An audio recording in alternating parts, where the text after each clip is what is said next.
I don't know. I already have too many of them. That's what I was saying. I was surprised when it went from $3 to 2, and I've been looking at this thing. It's always been above water for like years. You know what I mean? And I saw it a little while ago below. I was like, come on, Yeah, you didn't think it would. I didn't think it was either because I dude! remember. All these coins I'm holding are completely underwater, dude. They're all Yeah, like 30 to like 60% negative, and I bought them all at the like what I thought was like low, low, low, low, low across the board. yeah, I that's what should they're listen to doing. Dbloc when we were at the top, sell stuff. It's like, no, we're gonna keep going. I'm just gonna keep buying lows. I bought way too many lows, way too long. I have hundreds and hundreds and hundreds and hundreds of buys, and You're like not no gonna be. sales. You're not gonna be getting off of them. And like You're barely a not- few sales when I was getting rid of some coins when they went above water. You might be able to get out of some of them this cycle. That's all When I'm if trying to do. maybe, but I think where you're really gonna make your money is the next cycle after this cycle. The only reason I'm adding to a lot of these is to kind of bring down my average to make it easier to base. I'm not trying to double or anything on a lot of these. I'm basically just gonna get back up to above water sooner because I've just lowered my average if they even make it there, hopefully. But when things really get going, if money comes back in the market, we get above 4 trillion, five pushing money into the actual market. We'll see. If not, You need once you get the quantitative easing bull run, that's when it's not going to be like this crap that they put us through. good thing is I won't have to owe too many taxes this year. Um, taxes, what's that? I don't even have to pay them anymore. All I report is big losses. That's what I'm saying. God. Dude, I reported like hundreds, thousands of loss.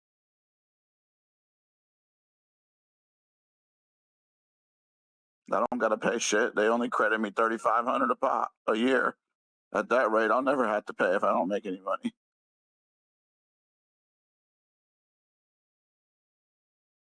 Yeah, I'm in that same category too. Oh, A little while. No, we thought altcoins were going to pump, and there was going to be a altcoin season. They're just all they do is go down, and the Well, season some never sort, up. yeah, altcoin They never season at even. least of some sort, and there hasn't been quite any at all. It's just been a destruction. I'm even worse than that. I thought there was going to be a gaming run, and that never, ever happened. There's been no level 1, level 2, level 3 I AI, wasn't, I nothing yet. wasn't the It's worst just, level gaming. oh my god! Imagine if NFTs attempted to do something, Oh but my it god, has thank been you. destroyed. Oh my gosh! It would have been even worse.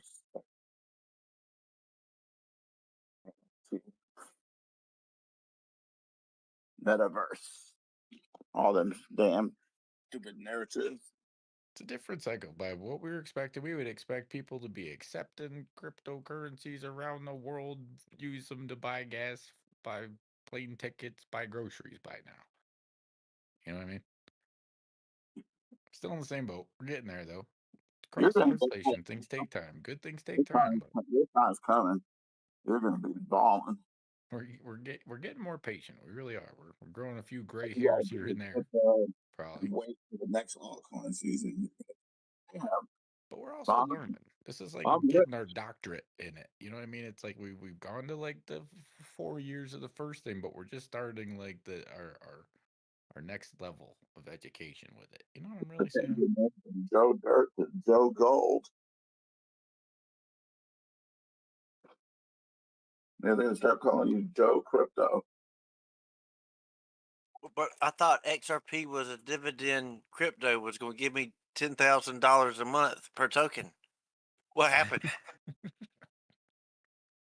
Oh, that's coming too. We're just in the wrong damn. We're in the wrong part of the cycle. We got duped on a quantitative tightening, right? XRP has held its ground pretty well. It has held up there and it's had a Could pretty have had good backing. 50 cents. 50 cents to $2 ain't bad. What was its high point? Joe, you'd have been happy if you put all your money in XRP at 50 cents. Oh, for sure. I was holding on. I only had a little bit of them. If you would have did all in on XRP and been a maxi,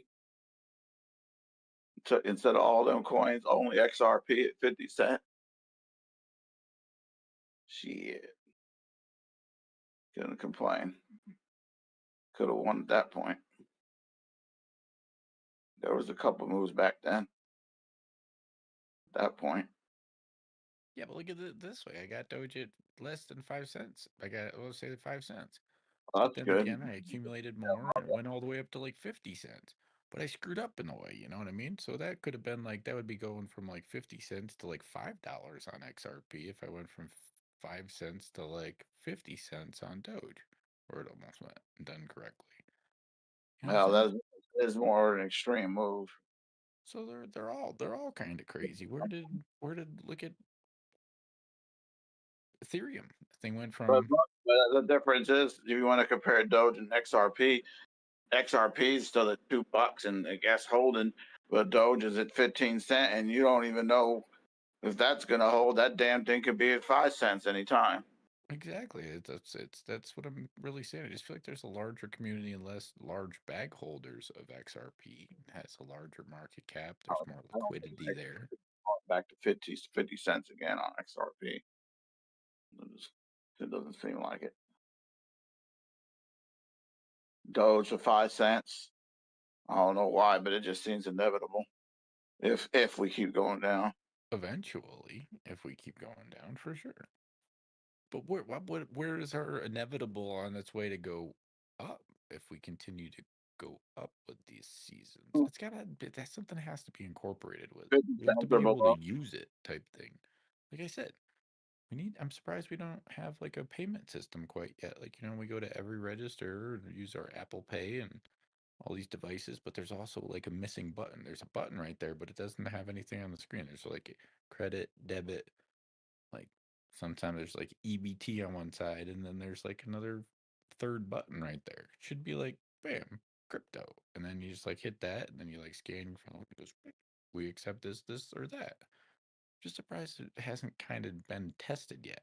As much legislation and everything that's gone through, and the understanding and the process and the potential. Surprised somebody hasn't said, let's give it an attempt. Or you remember how years ago people would accept a lot of cryptocurrencies. I'm surprised that people aren't getting ready. It's just everybody's still on the fence about legislation, timing, big money coming in, market cycle, just a lot of things, you know, inflation, all kinds of stuff.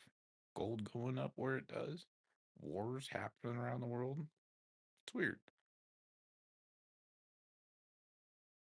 I just wonder when it's going to be incorporated into our society where people can attempt to start using it or attempting to use it as a payment system or a transfer of money or wealth, or hey, mowed my lawn, I can transfer it to you right there and then. Like, you know what I'm trying to say?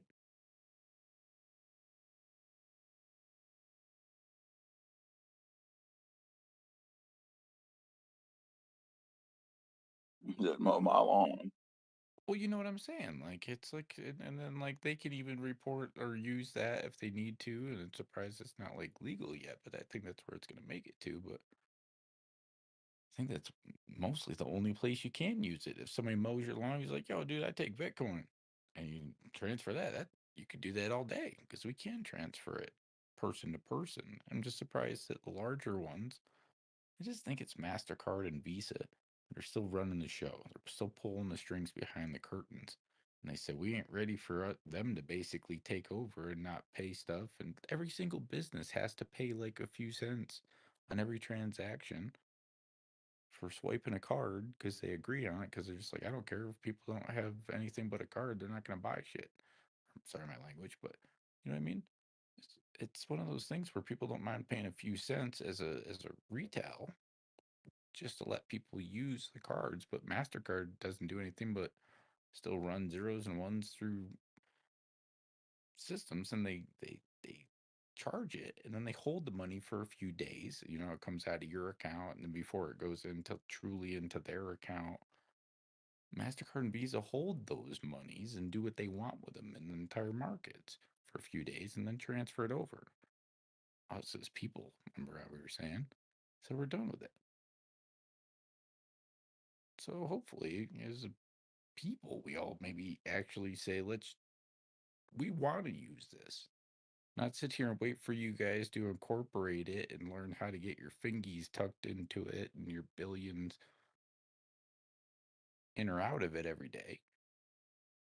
I just wish we could start using it. It's like a human platform. We all say, you guys want to do it? We don't have to wait for legislation and anything. Let's start doing it. Every business that wants to be on that side, let's do it.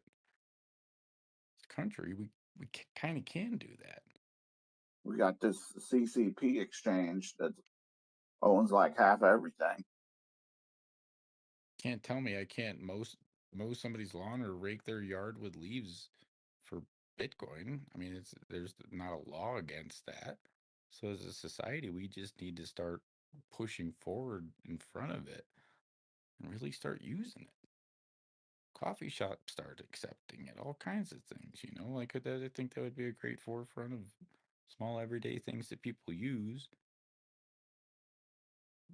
But also always have like a common relationship with the people that you're doing service with. I don't know. I just think that would be a really good forefront of it. You know, when I sit back and think about it, and I think how much the CCP and Binance and CZ has control of crypto, to me, there almost has to be a breakaway in crypto to where we have to start our own. Maybe that's what Zcash is and stuff like that, American crypto coins. And we use those, and somehow the United States has more control of that. And somehow a way of keeping Binance and CCP up out of it. I don't know. I still think also the toughest thing is a lot of people don't want to use crypto yet because we're still using it and interpreting it as like a trading device instead of like a everyday use No, that's incentive. all You know it what I'm is. saying too? We don't really have the incentive. All of us traders have been doing it for years. If everybody started accepting it, would you start using it? In all honesty, not quite yet. No, I wouldn't. Right? I mean, it would be a flex. I mean, if you could, I would, you know, as a flex, you know, to be like, yeah, I'm pretending I'm rich. Look at me. So I think that's just the realistic side of looking at it. There's no point in accelerating. Oh, we needed the buttons years ago. Like, in all honesty, nobody be using the buttons. I'm just saying I see the potential right at our fingertips. And you see it all truly building it and our expectations over the years. I see it coming. Things be coming. Elon's about to start flying a car maybe and stuff. You know what I mean? That was already around. You can use your I'm Coinbase kidding. card. Elon, start accepting stuff at your ticket booth. You don't even need Elon to do nothing. Put Doge on your Coinbase card and go ring the shit up and buy what you want. That's what I'm saying. Done. Finish. You did it. Boom. It sold the Doge when you bought what you wanted. And then you get some Bitcoin back in some, you know what I'm saying? Using that card. Yeah, you get that little percent back or whatever. Do that. You really want to pay with it that bad? Do you want to do that? You're probably not doing that. And just use some other card with some random like Sky Miles or some sort of hotel. Yeah, that's what I'm doing. I'm using my regular credit cards and getting cash back on them. Oh, I have a lot of cards. I've started a card or two every year for the past like 15 years, but I've never closed one of them. I've always kept every single one of those cards open, and I So always get every a new year you card every open. year. So it Is that looks like if on your okay? credit type score, every single one of those cards add up to like how much you're capable of borrowing. And then if you have $0 on each of them, because they have like zero annual fee, they're the old ones that I've always got that I'm capable of keeping open. I always put like a tank of gas on it per year because I need a tank of gas, or I'll put like groceries on one. So I buy one thing on each and every one of those cards per year. Yep, they don't like that. And but it keeps it open. But what it I is know, but it they're doing applies, something to each and me every about one of that. those are applied to my credit type score. So each and every one of those, and every year that I've had those, that they've brought up my Did they limit ever write from, you letters? well, of course, and I always respond, and that's why they're all still open. That's what I'm They're saying. writing me letters and they're saying crap like this. oh, this card doesn't meet your spending limit because you hardly use it. We want to lower the credit limit because you don't run it up. I always consistently stick to their minimums per year. And then, as weird as it sounds, they automatically have always gone up. I've never got something like that where they want to bring it down. No, as weird as it sounds, Yeah, all that's gonna those bring cards mine that I've always down. kept open. So it's all I'm trying to say is credit scores are weird. If you learn how to play the game, it's like playing Nintendo. I know how to Learn play the play game. cheap game. All I've done since I was a little kid, and now I'm over 25 years of credit now. You know what I mean? Because We it's might have some of the most highest credit scores, period, in the group. it's just the weirdest thing. My grandpa told me when I was a little kid how to like understand and play like the credit score system. So I've just that's what I'm saying. I've just worked on it. And but it's a tough one. But again, it's such a BS little system. I can't believe that it's like actually like taken as like a real It's like easy too. It's not even hard to play. You just keep getting them. Don't run them up. Keep them at zero. Keep getting new ones. Using them here and there. Getting more. never cancel is all I'm Never trying to miss say a out of the good bottom of this. result. So never cancel any of these cards if you Never. can. And it adds to your true credit if that's what you're trying to build up and to borrow more money or buy a new house or get a new car or whatever you're doing. Yeah. American Express card, like 20 grand. American Express always have an annual type fee. I always recommend other ones that have zero annual fee. They always You gotta have get the my cash favorite too. are the zero interest for the first year. And Oh after yeah. that it's like Whoever 24 does or that. something. And then after that you're able to keep that sucker open. But when you Yeah. start with a good credit score, they always give you at least Take like you 'em up. start with like $2,500, and then if you have it and have a great credit score, didn't screw anything up the next year, that goes up, bumps up to like like $5,000, it doubles, and then So you after don't that, it even usually ask. goes to You don't 10. even ask them to increase your credit limits. You don't have to if you have a good credit I score do. and that you keep that card open and you keep it down at zero. They basically will I go bring on it their up there. website and I click the button and say increase my credit limit. You don't Boom. have to. If you do that, it actually inflicts on your credit type score because No, you're it asking. doesn't. Well, Does not. on older ones, it used to. The digital ones, it says, "Hey, it's not going to affect your credit," and It it says won't. straight out will not affect your credit score when you ask them to increase the I line. recommend to never digitally do it. I recommend to always call them if you ever want to increase your thing. Say, "Hey, I'm about to go on a vacation or something. Is there any way that you could increase this for me?" And So you that's the do it on the easiest, best website of way. them. And they actually can see the higher limitations and say, instead of saying 10 grand, you're like, "Oh, go to 7,500. You're good." Bam. Of course, you're approved. Good to go. Thanks for calling. You know what I Oh, mean? So that's another thing that I've figured out over time that really helped out is just simply that's calling just good instead of on the attempting to do website. it digitally, and it makes a big difference. I think I Because might they have can maxed see your out. They don't want to. limitations right They kind don't of want to close to increase where it me makes sense. anymore. They're trying to lower me down.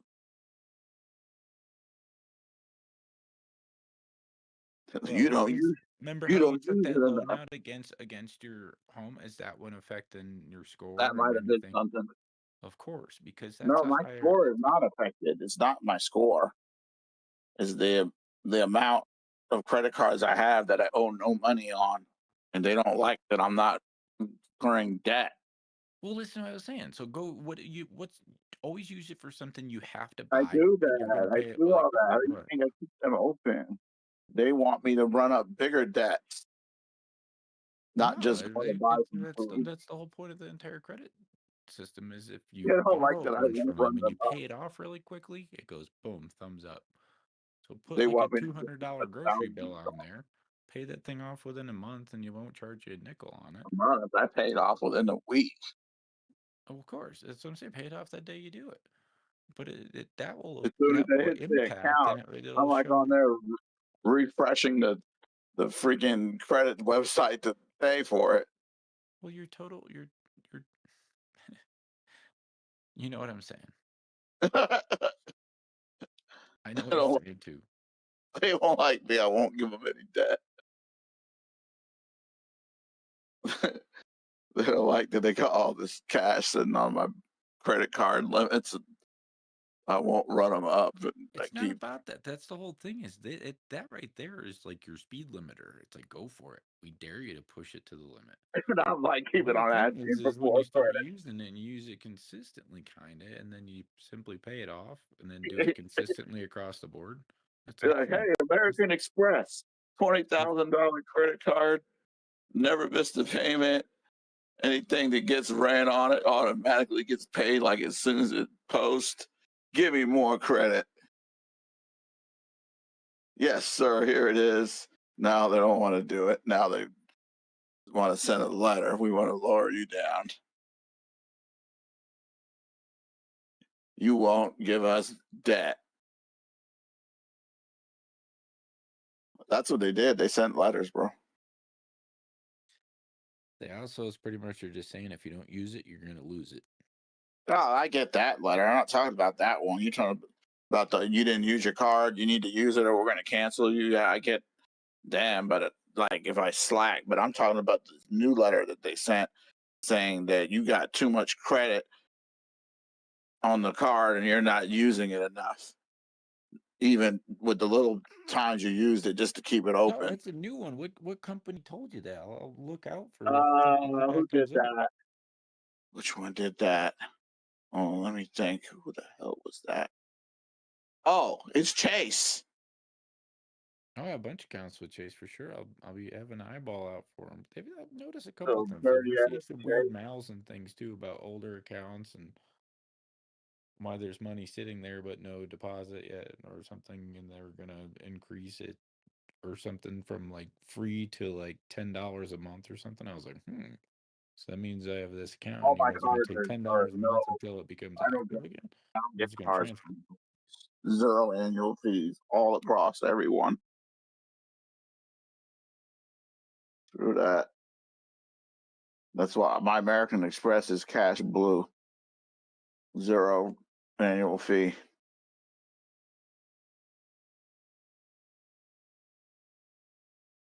I've just lived all over, and each place had different bank accounts and types of stuff.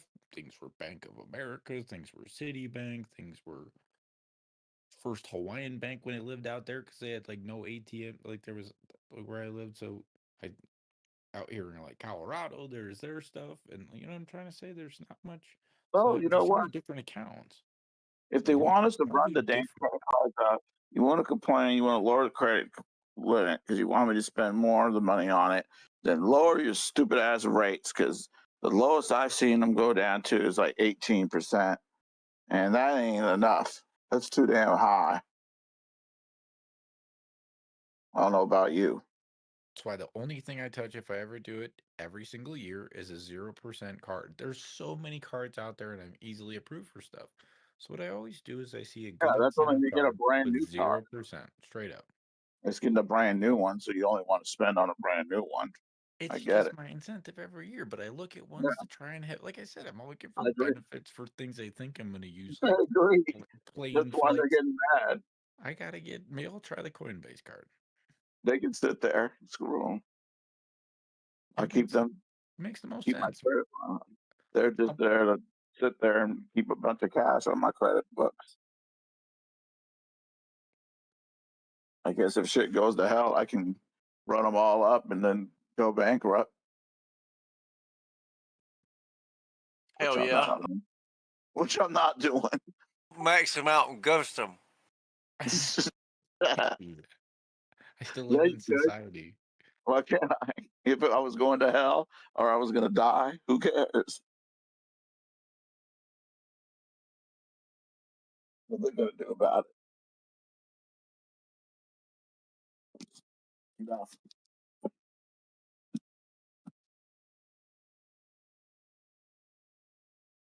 Yeah, it's like living out in the wild, wild west way back when they used to like shoot from the hip and like rob trains and stuff. They're like, F it, you know what I mean? They're just like, we screwed up here and there, so we're gonna make our way out. But They want to give I'm us these giant credit cushions. what was the name of that couple? Like Bonnie and Clyde or something like that, wasn't it? Like what was the name of those? Yeah. And my woman, her credit score is impeccable also, and she's on disability. That's what's perfect too, is when you guys both have a tremendously great credit score too. And And you when can I do met anything her, you want to. she had no credit. She didn't even have any credit cards at all. She had nothing. She didn't even have a credit history. I had to start like 10 years ago, well, maybe longer than that, like 13 or 14. I had to get her finger hut. And then I had to get her Credit One Bank trash. And now she's on to American Express, $20,000 card, and then a whole bunch of other cards for like 8 and 7 and 10. And she's doing the same thing, which is great. It's cool, but you can get into trouble because you can run them all up and not be able to pay them, and then you're screwed. But hey, it's a hell of an emergency cushion, just in case everything goes to hell. Then you just run them all up and go bankrupt. Done. Yeah, That's I'm still a young buck though. I still got energy. I'm still plugging away. yeah. Yeah, But it's not. unfortunately, I've done that before. My bad. He already did it. Yep. I can't do that. I have like too much like self respect. I don't know. I'm still a young buck. I still can do this. There's no way. It's like I don't know. When I was living in Hawaii and working out there, you guys, I was making a lot. I made over like 200,000. I made $203,000 a year on salary. And I was Holy out crap! there for like 7 years, but I didn't like spend stuff. A lot of people, as soon as you start making a lot of money, people start like buying stuff and balling out and doing. I was just like, I listened to my grandpa. My grandpa taught me when I was a little kid, save money. And you start saving money, the sooner you start saving it, the better. So I just took the fundamentals of what I had learned truly from a little kid and I applied that. But Dang, I had to bro. have brain surgery and stuff, and I came back to the mainland and I realized I was like, wait a sec. I'm still on Yep. this planet. I knew I was doing. I saved dollars, so I went all over the country. Like I said, I went to 46 different states and drove all over the country and saw friends and family. That's good. And that's why I picked up here in Aspen. It's just because Don't it's take like, it for granted. but I want to work. I work I still have a job. I'm an engineer. I go to work 45 hours a week. You know what I mean? Like I still plug away. I love doing stuff. I ride and do things every day. But I'm just appreciative more than I've ever been on this planet just because I'm still here, man. I've had brain surgery and stuff. It's not about what Spend you some. what you have in your pocket or anything. It's what you appreciate every day. And that's Enjoy what's your life. you can't pay a nickel. You can't pay $1 billion to just really just appreciate being here on the darn planet every day. Well, use it to live your life the best that you want to enjoy every minute. But I've been And back on the mainland now for like 8 years. These things are expensive in places and things, you so don't it's even like I have don't any. nearly make that much now. That was what I was making in like Hawaii. You But don't like have it's any. just but that's what I'm saying. I moved up here to like a mountain. Now I'm like this little like But he doesn't. person in the what do you call it? There was like the people that there's like kings and then there's like village people and then there's like the I feel like I'm just like this little tiny slave here in this community of super rich people, but I don't mind. It's just the atmosphere. I could easily go back True. to getting $200,000 a year job, but I don't care to do so. It's just what I appreciate doing every day because I shouldn't even be on this darn planet. You know what I'm saying? So that's why I just like I don't care not making not that much money, not even close to what I was doing. but it's just the joy of what I'm capable of doing every day. Oh, you're That's good, man. priceless. Well, once you remove yourself in that area and you go to any other part of the world, you're the freaking king, bro. Oh, one foot into the Philippines and you are the tip top, super rich. Yeah, but there's only so much to do in the Philippines. I'd love to go there and like visit or something, but Oh, you'll find something to do over there. well, I like 4 seasons, and that's what I really appreciate. And just being on this planet is being a part of all 4 seasons. If you're down, like when I lived in Hawaii, I just missed the You're gonna be mainland because real it was like living pretty. in summer, or like living in Florida. It's always summer every day almost. I mean, it gets a little Exotic colder, with but black hair and little petite figures. And it's the last thing I'm even thinking about, dude. I'm like driving my truck around up in the mountains and like smashing down all hills on bikes and like hitting jumps and cruising through the trees on my snowboard with like music in my ears with my through earbuds. It's weird. I don't know how to explain it. If I'm still young enough to do this and I'm capable of doing it, I might as well be here doing it. When I get older and when I can't do these things and I've broken too many bones and I'm just tired of riding years where's and your woman now? decade, I'll move on to something else. Like go fishing every day, go out on a boat, go do something. You know what I mean? Like, Are you divorced or something? no, I've never been married. I don't have any children or anything. That's what makes it That's why I'm capable of doing this too. So I don't have a Oh, wife or kids or anything, and that's why I'm capable of going no, out doing no. something every single day. I tell my parents I'm sorry. I'm almost 40 years old. I tell my parents sorry I don't have kids or anything. They're like, nope. In all honesty, I'm proud of We'll you. get you a Filipino. Do I need a Filipino, bro? Filipino Get would a be in the way. Filipino, Unless she wants to ride snowboards and mountain bikes and dirt bikes bro. all the She time, will and ride, let's go. snowboard, and do anything you want her to Oh, do, and be super attractive. and a This world is finisher. super attractive. It's weird.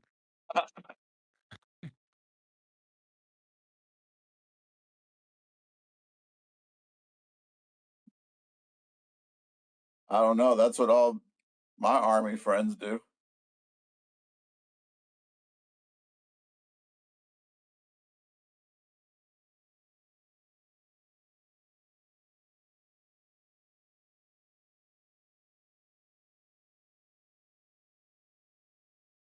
Well, maybe you're a loner. You just like to be by yourself. No, I'm always with a ton of people. It's. I'm talking about a woman. I was with a girl for 4.5 years. A Oh, while damn. ago. You remember me mumbling about it? What happened? I don't know. I'm a pain in the ass. You know me. I don't know. She was a nurse and she had a long, troubled life and things. And I don't know. She started drinking and doing stuff she shouldn't have. And I mean, like with some like white stuff and other things and friends that she had found in town. Oops. Yeah. So and then she just kind of got out of hand and then just Oh, yeah. bailed on the whole Oh, I situation remember that. Yeah, irrespective. So yeah. so yeah. Okay. But other than that, like I said, I got a new truck after that and just been ripping all summer and I'll make you enjoying life wrong. and Nobody. meeting all kinds of nice new ladies in town. And Yeah, bachelor. Who cares? exactly, Player, keeps it real. pimp, hustler.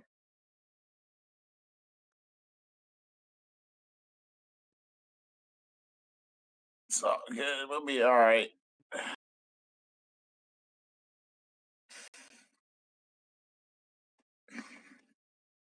Too bad. We could have been having more fun this year, but it's all right.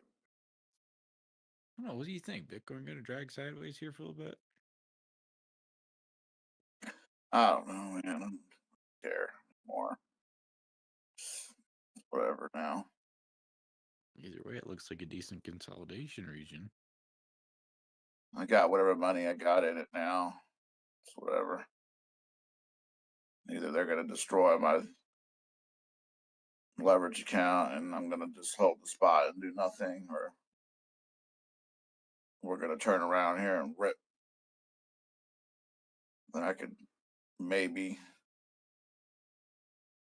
have a little fun, I hope.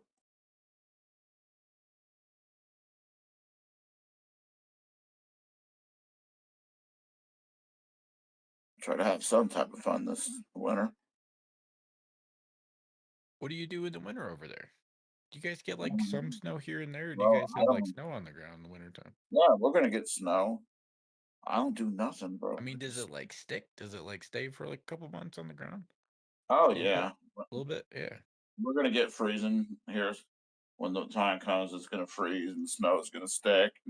Not like you, though, but No, it that's what I was will. just saying. I didn't know, like down in the flats there, if you guys are south enough where it melts off pretty quick, or if you're like just right No, there where it does, it sticks for a month or two.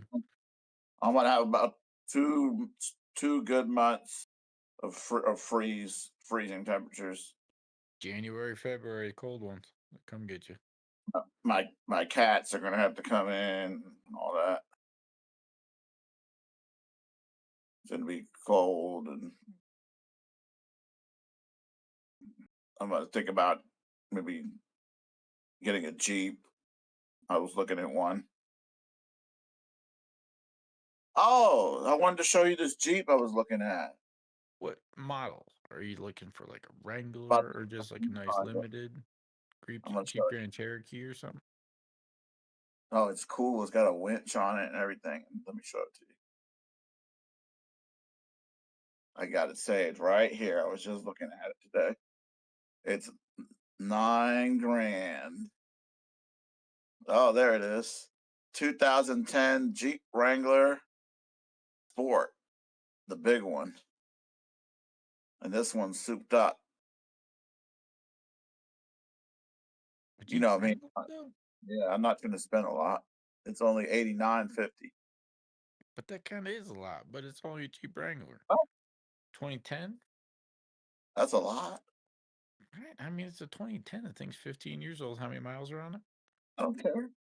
Well, did they have a bunch of like upgrades to it? Did they put suspension and stuff like it? Send a picture to the chat thing or something so we can see it. I'm putting it right now. Me email it to myself. I gotta get it from the computer to the phone. Yeah, it's got a lot of upgrades on it. That's why I like it. I wanted to see if you thought it was worth it. Nice bounce at 102.8. Bounce it, baby. No, they're getting stickier. Come on, Bitcoin. What you gonna do? Bounce out this 50 and hang it? Yeah. Looked like it was gonna do a little fake out there. Down. Never come back to 98 ever. Ever. It looks like a decent W wick. I wouldn't say a cup and handle because that peak didn't reach in the middle. So like I said, it might just scoot back and forth here. See how we're kind of setting this higher lower bound between like look at Dbloc's chart. See how we got like where the last one came up red there, no weekly close under this macro SR, you know. And then basically right where that purple line is, I bet we bounce back and forth there till people wake up tomorrow morning. That's literally just an accumulation zone. I bet like We got the weekly close. Is it on Sunday or is it on Friday? What was his name last night trying to describe also how like we pinch and come down on our like MACD, like on a lot of our how that upper region we kind of like pinch down so it's not as high, so it kind of pinches down, either goes up or down from those times. So it made its moves, it did its things today, filled vectors. We still have stuff sitting way below us though, like down to 99, no problem. So if it doesn't hold, like no ifs, ands, or buts, like look at it, like right down, we have a 600 BTC demand there at 102. I bet that's probably already increased, but we still have a massive vector gap sitting down there. If it wants to bounce off that 50 EMA weekly, wouldn't be nothing but a if secondary tap. So look at it on a weekly. It looks like it might want to come up like we're doing, come back down, tap off of that 50, and then properly rebound from there. This is all based off of information I'm seeing right on Dbloc's chart. Yeah, and if we go down below 89 again, we keep coming down, I'm about to turn into a big giant bear. Well, that's homie. That's what I'm saying. I wish you could put like a stop limit at like 99 or 98-ish. Just to be like, yo, dude, if it drops to there, sell, just like get out of that position at that limit. Don't go all the way down. And then be ready for it so you can reposition at a better spot with what you got left with that 500 I guess or I'll have so. something left if I do that. Or get ready to move your stop limit up or sell out up here if you think we're I would sell going it back now. down. Because look at Dominance. Dominance keeps driving as well.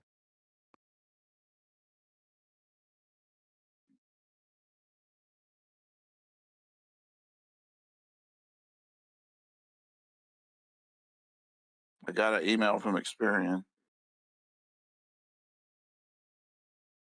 They said my credit score went up, but my crypto portfolio is trash. Experian. What's the other one that does the That's a joke. credit scores too? What isn't there like two different like companies or something that do credit They scores? do. What's the name? I forget. Equifax, Experian, TransUnion. Yeah, those two. Isn't there one that starts like a V? No, Experian. Then them two. That's it. Yeah, it really is the main leading two, but I thought there was one that also started with a V. You talking about FICO? FICO credit score is one. That's how they're both entangled. That's all I know about. There's a I think it's stupid one of the ones that has to do with military something. They're all has to do with military government type. Facebook. I want to show you this Jeep, man.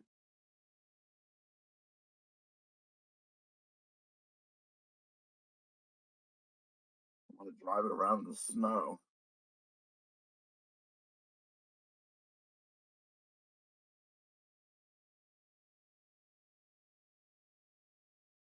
And what I like about it the most is the whole top is removable and the doors.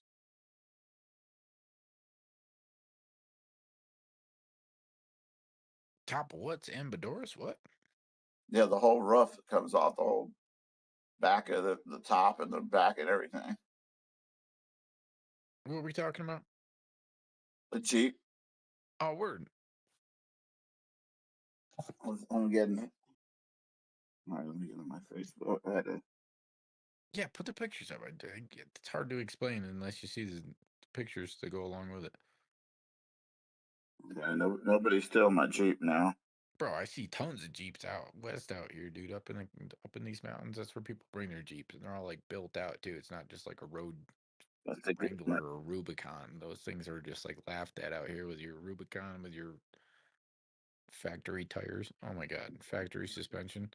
They're like laughed at out here. Rubicon is like a really capable vehicle, but unless it's like you at least have something done to it, and it's like completely stock, it's like laughed at. It's like, bro, what are you doing? It looks like a rental. Check it out in chat. You know what I mean? Yeah, I'm telling you. Out west is crazy these days, dude. People If I drive this over there, you're gonna laugh at me.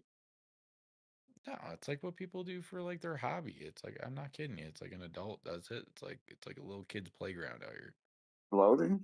You should see these vehicles, these Jeeps out this way. You should buy a good one out here from Colorado that's like truly built out. I'm poor. I'll drive that sucker out to you. What do you mean?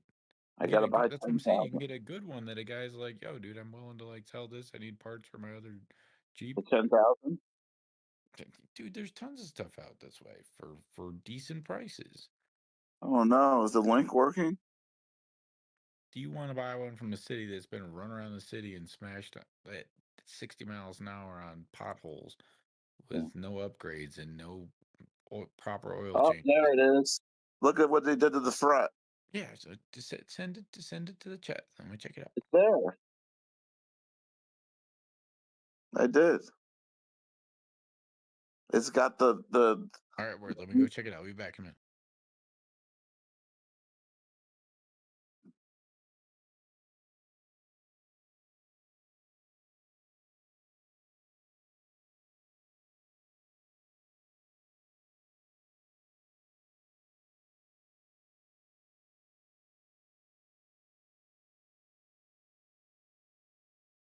Man, this thing's a great little vehicle. It really is. It's got all kinds of upgrades, all kinds of front, back bumper upgrades. It's got a whole light bar up above there. It's got the whole entire outer fender wells expanded out. You're great to go. It's got aftermarket tires and wheels, and it's got the winch. It's got the metal bumper. It's got a roll cage in it.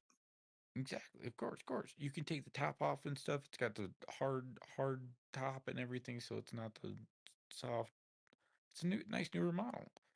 Good price for $89.50. It's almost too good of a price cut. So you gotta go check this thing out. Go really go. I'm gonna It really is. I'm Like, gonna go dude, buy it.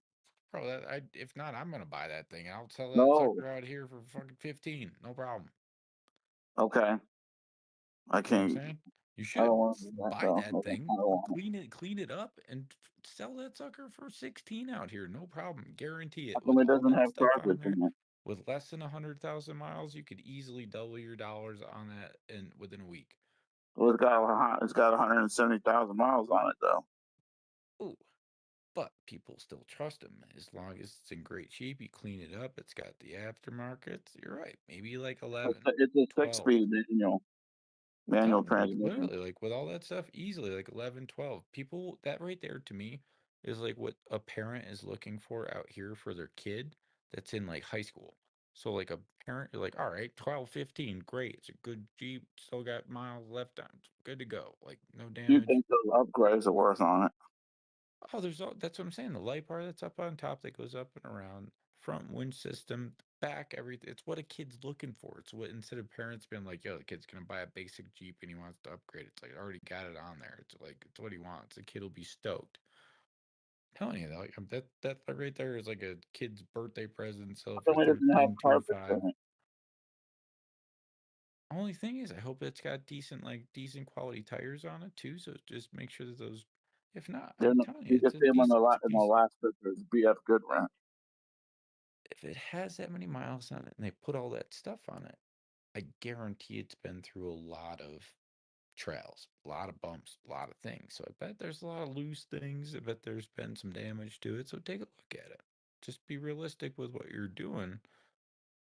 But I think it's a decent offer him 79. Be like, yo, could I how about 77.50? That's what I got. That's what I could do. See what they'd be like. How about that? Like 82.50, like 85.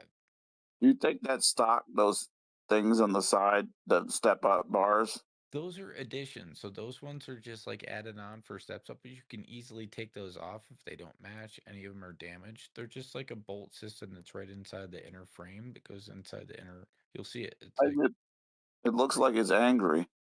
you can take it off. You can add different ones. You can add. There's all kinds of little side step bars.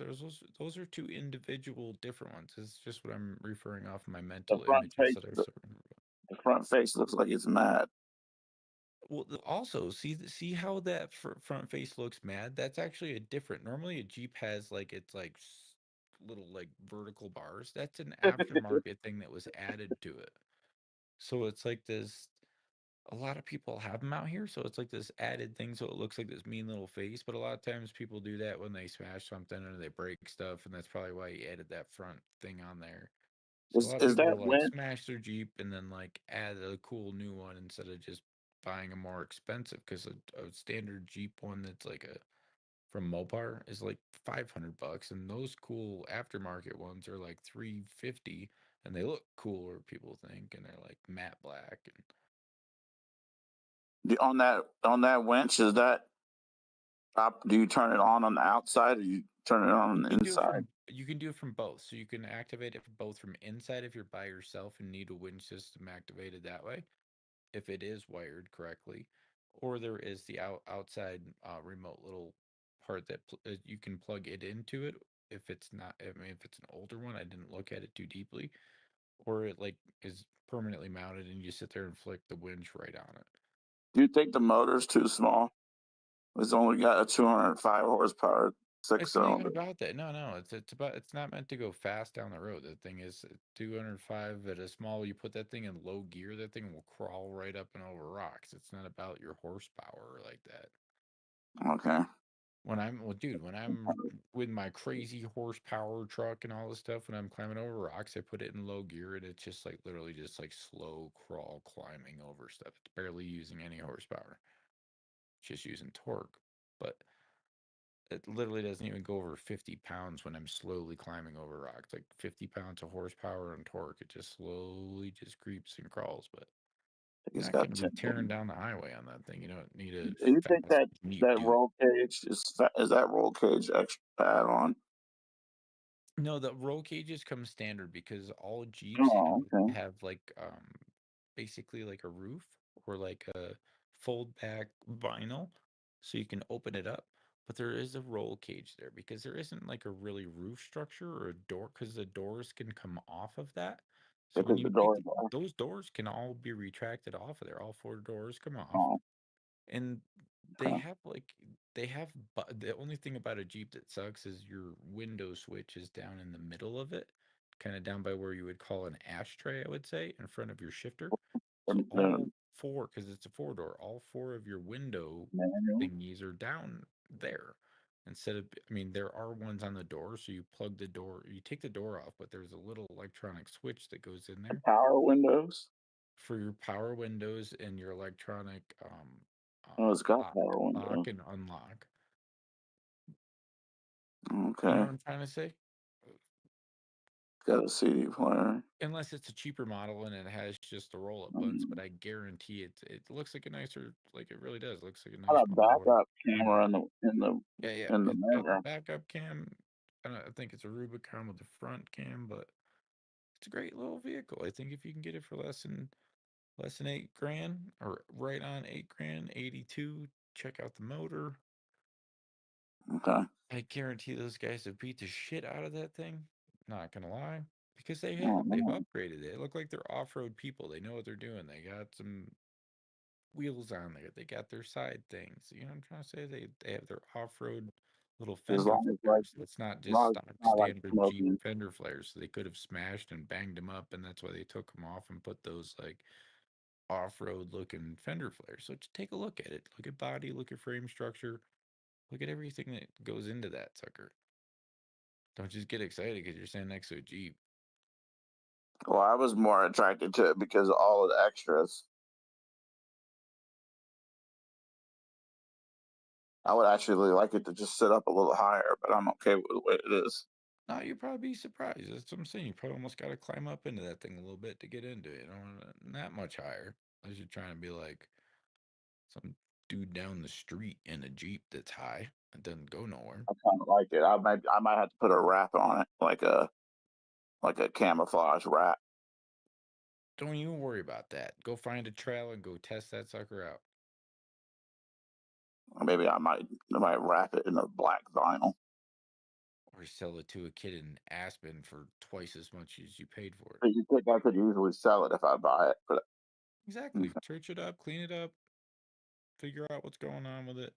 we can make money. So I can keep getting them at these prices. I could send them over But there to you. don't get excited before you buy the vehicle. It's the only recommendation I have. I'm telling you this. It looks like a great vehicle. Go look at it. Turn that thing on. Do a cold start. Make sure that thing is actually cold, like it's not warmed up when you go to start it. Listen to that thing when you actually turn it on and it's warming up. Cause I want you to like literally like don't even be inside the vehicle listening to it. Like literally like put your foot on the brake, turn it on, and get outside the vehicle and listen to this thing. Listen to any knocks up in the engine. Listen to what's truly going on up front at first as it's warming up, as it's cycling through its little stages of, you know what I'm saying? Listen to this thing. Or the suspension's If it usually read, you quiet. know how a car should sound. If it if it warms up from a good cold start, will tell you a lot. Period. What about like the suspension on something like this? Is Bro, usually how about this? FaceTime me. I'll give you my number or something. If you're there really looking at it, when you're really behind there looking at the suspension and stuff, I'll FaceTime me. I'll tell you if that thing's upgraded. I'll ask the guy questions. I'll be like, yo, bro, walk me around this truck. I'm the one buying this thing. I'm asking you this question. Pull out that dipstick. I want to see it. When was the last time you changed its oil? Where do you have it serviced? Do you have any sort of background with it? Did not a you have, dealer. you know what I mean? Like, because I really Car will. But do your thing. Don't get too excited. See if it's a beat up Jeep or if it's still in decent shape and these kids barely drove it up and they just put some cool ass looking stuff on it and they barely even touched it, you know? I really like those lights on the top. Exactly. It's all cool. They got a bunch of different add-ons. So really take all of what I mumble at you into perspective when you're going to poke at a Jeep. Wonder how it does in the snow. It does all right. It's most dependent on tires. Jeeps are tough. They have a smaller wheelbase, but that's a 4-door, so it's longer. It What does if I get on okay. a hill? What if it starts sliding down a hill? Do you have hills where you live? Yeah, there's a couple. Kinda, right? Don't worry Not about too. that. The whole Not thing like is it's all based on tire. It's how soft or how hard your tire is, and also the tread pattern of it. So it has all terrain. if it's all terrain tires, no problem. Okay. Just make sure they're not like mud tires that are like crazy and only made to go like off road because those things don't do too well at all. If they're like knobby ass tires. You're good. That's what I'm saying. Go check it out. The words that I offered you hopefully will help, but you know what you're doing. If I Like I ever want to said, get rid of it, it shouldn't be a problem. I'd make a couple bucks. and if you see or hear or notice anything, be hesitant. Ask. Be like, Joe, what's this knock? What's going on with this? Like, open that hood. Look underneath that thing. Is it clean? Is there mud stuck underneath all these? Like, literally, check out underneath that. Look underneath that. Like behind the wheel. Like don't just like look at it from the outside. Everybody can clean it. Like if you get underneath that thing and you look at it real quick and there's just like mud jammed up in all these cracks and crevices, like it's never been cleaned before and pushed through the entire limits of it, be like, I'm good. Okay. Or rust. Not even rust. A lot of people that have Jeeps out here don't drive in any sort of salt. Salt is usually what inhibits or starts the rust. But I know it's you got salt out there. look for the mud pack. Look and see how hard this vehicle's been pushed. You can see a lot of history that's been left underneath a vehicle. If any of those like there's little like safety banger plates that are placed underneath Jeeps in the midsection and the front section. If it has a bunch of dents in those protective plates underneath the bottom, instantly tells you those guys beat the shit out of that thing. So what I'm telling you is just get underneath there and look underneath. I'm telling you, if not, just like, yo, FaceTime me right then and then just show me the underneath of that vehicle. I'll tell you right then and there. I can see in the wheel well. Move it this way, go up that way. I need you to go here. I need you to go back by the drive shaft. Look over this way. As soon as we get over that back retention arm, let me check out those springs. Let me check out the back shock. Oh, your clean is good to go. If not, be like, bro, get out of there. It's got the wheel well looks real clean. I have built vehicles my entire life with my father. My dad was like literally like a judge in all the national car events. My dad was like a Pontiac technical advisor and ran all kinds of forums when 56K internet came out. He helped people find parts from around the world, what they needed for their different vehicles. Anyways. Is it normal for them to take the carpets out of it? Bro, if somebody's going to try and sell a Jeep for less than 10 G's, do you expect them to take the carpets out of it? Like, it doesn't have any carpeting like the. No, bro, that's what I'm saying. It's a Jeep. I was like, bro, time out with it. The floorboards are all metal. Exactly. Go check this thing out. Really, go check out a Jeep. What if my feet get cold? Turn on the heat, cuz. Why carpet?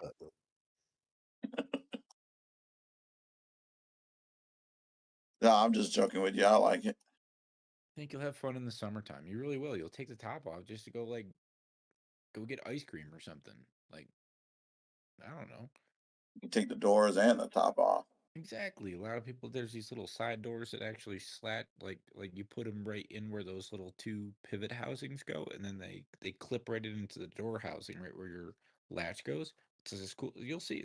There's so many things you can do with those, dude. It's like the most customizable vehicle on the entire road, or off road, if you will.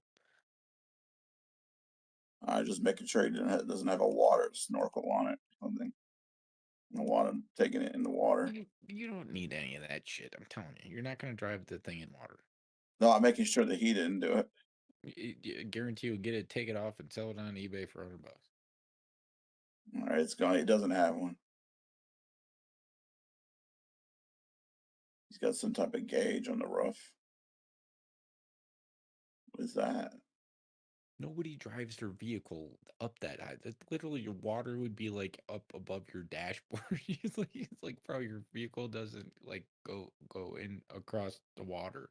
Like, you can't just drive across the river because you got a snorkel. Your vehicle starts floating. It goes downriver. People are just like, oh, I could do it. It's like insurance company's favorite thing. If you have a snorkel on your vehicle, it adds like $50 to your insurance per month. It's great.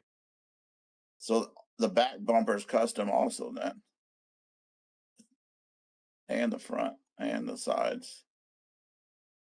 Well, that's what I'm saying. The front and the back bumper have been upgraded. So I don't know if they banged into something, if they did it right when they got it, because a lot of people will do that. It gains you tolerance of how many rocks you can climb, like vertically, or when you're coming or descending off of rock stuff. Having a nicer aftermarket bumper gives you much more clearance. And Okay. it's also solid, so there's no plastic. So if you do bump into a rock as you're coming down on our vertical things, or even anything, you Got a bump toe into hitch something on in it. the parking lot, dude, you're not gonna have a nick on you. Anything you're gonna bump into is made out of plastic. That thing's made out of solid metal. There is not a piece of plastic on those bumpers, dude. So he was pulling a trailer with it though. He has a tow hitch. Sweet. I mean, they come with hitches.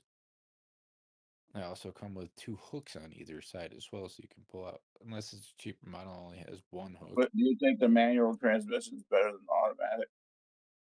Can you shift? Yeah. Now the problem is it almost has 200,000 miles on it. Yeah, the synchros. Good thing is either way, both transmission systems, whether automatic or manual, once you approach 200,000 miles, they can be pretty beat up. But a manual system is cheaper to replace than an automatic system. So if you want to put it just as simply a new NOS or a new old stock system in there, they're actually pretty cheap. If it's a manual, put a new clutch in that thing, new flywheel, new clutch stuff is really cheap, and it's actually like that thing will purr like a new kitten. It'll shift great. It's got perfect torque. You know what I'm saying? I think I'm gonna go buy it. Go check it out. Don't tell yourself you're gonna buy it. Tell yourself you're gonna go check it out. Have the incentive to buy it, but also have the incentive, the same amount of incentive to turn it down if you see nicks and dings and dents and bonks and things that I just mentioned. Don't attach yourself to a vehicle before you ever see it. I've told this to hundreds. I've helped a lot of people buy vehicles. All my friends, all my family have literally helped a lot of people across the board buy vehicles by truly looking at what's the most important aspects of it. Suspension. Let me take this thing down the road for a mile or two. They're like, sure. And please, I ask them, please jump in so I could ask a few questions as well. I don't want to take it by myself. Hey, if you will, please jump in. And I take that thing down the road and I simply listen to it as it's accelerating, as it's braking, as it's going over a bump, as I'm turning it left and right. I try out all the blinkers. I test out all the lights.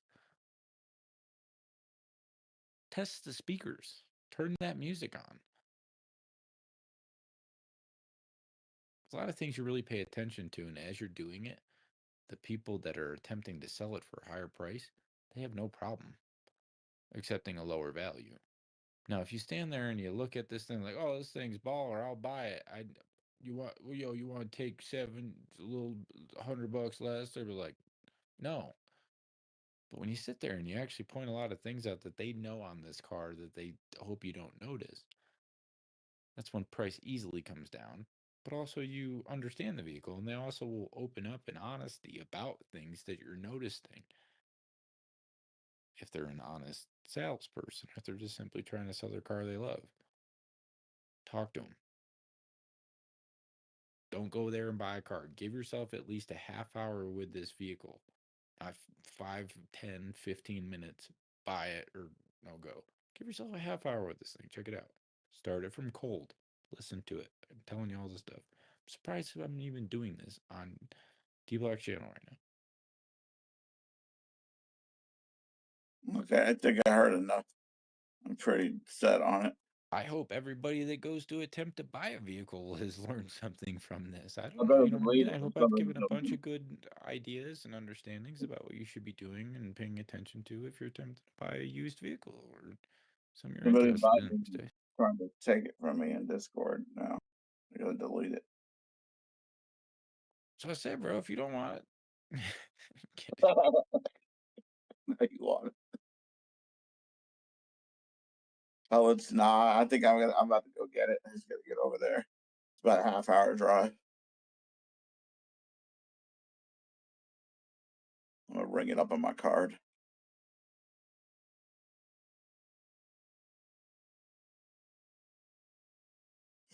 You did take it out of there. The thing's gone.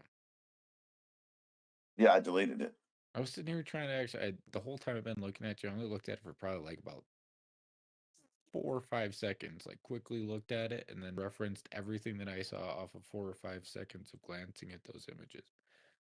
Oh, don't worry about it. Sitting there referencing the whole time, like, yo, the light bar, all that. No, it was a quick, simple. I can't leave it there because too good. Like the stuff added on it is almost half the value that I'm buying it for. Those wheels gotta be worth at least $1,000. The bumper's gotta be worth, and the side skirt's gotta be worth $1,000. The winch has gotta be at $500. I don't even know what a winch costs. They're all good add-ons, and that's what really just easily like makes it a good selling point. If it was a complete stock Jeep, I'd be like, bro, like $400. And it's got the lights on the top. That's probably another $500. Turn them on, make sure they all work, cuz. Then it's a manual on top of it. With 198. 170. Not 198. 170 on the dot. Just hit it. 170163.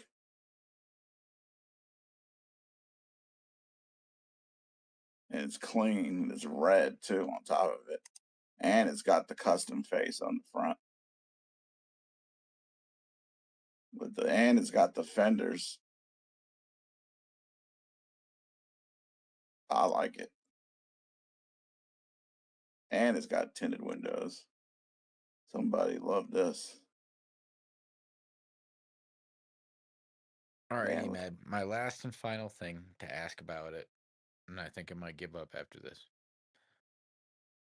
When was the last time you drove manual? I'm very good at driving manual, but when was the last time you drove a manual? Man, I sold my last 5-10 years ago, maybe. It's close to that 5-year mark.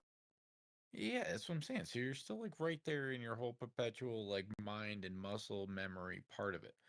Oh, I'm good at it. Now the biggest thing is this guy has probably drove this Jeep for 170,000 miles. And he has his way of using that clutch in the way of everything. When you get in there and drive it, you're going to feel your comfortability level of the clutch dynamics and the way it, how much you're going to feel if it's a comfortable, ready to go. Ask him, did you have to replace this? He'll tell you. I had The to car replace this clutch like 20,000 miles ago. Thing's actually in went great to the car condition. You'll lot. feel it. So I think that's going to be one of the biggest things that you're going to.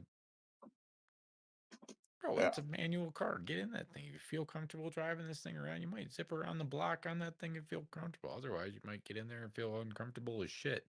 4-wheel drive, make sure that's working You know good. what I mean? So just get in there. If you feel I comfortable wonder driving if this it's thing, always in 4-wheel drive, or I got to put in and out of it. you have to put it. So you put it into neutral, then you shift it into like your 4-wheel drive because it's always in a stand. You have 4 different options in those. You have a 4 high, a 2-wheel drive, and a 4 low. See it. You know what I'm saying? So Thing. you have to go into neutral, shift from your 2-wheel drive up into your 4 high or down into your 4 low. Right? So you get your 3 different options on there. It's not even a 5-speed; it's a 6-speed. It is. They're 6 speeds, but they're not designed to go ripping down the highway at 90 miles an hour. They're slow crawling. I wanted to get here, get home. You'd be surprised what I could crawl that thing up and over. I could teach you how to drive that thing over So some pretty cool when I mountains. get it on the highway, do I put it in 2? You're just gonna keep it in 2 unless it's like super snowy out and you're trying to get up the driveway. Keep it in 2. There's no point in putting 4 high. You're gonna get crummier gas mileage. 4 low is only when Yeah, you're maybe crawling I'll on tell it to rocks you and the steepest when stuff. I Or get going tired. down really vertical place too. I'll sell it to you when I get tired of it.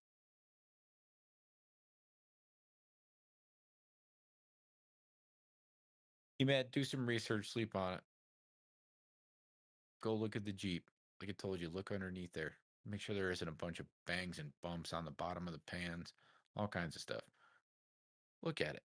If you have any questions, that's what I got to do. It's gonna be easy to look under it too. In personal messages, like you know how we can send things. Send me your number. I'll send you my number so you can like, yo, when I'm there, when you're there looking at it, be like, yo, just double check this. I'm feeling pretty good about it. Be like, let me see this thing real quick. Show me what you see, or if you have anything that is pushing your buttons or something you think it is concerning you. Don't be hesitant to let me know. Just mainly leaks, transmission leaks, Anything, things you see, gearbox, oil coming down, little things, bunch of mud packed up underneath stuff. Just talk to head me when it's gasket. happening. I always have my device too, so I'll be right there in 2 seconds. The heat better be working good. That's one thing. Immediately needs to be working. The air conditioner better be working.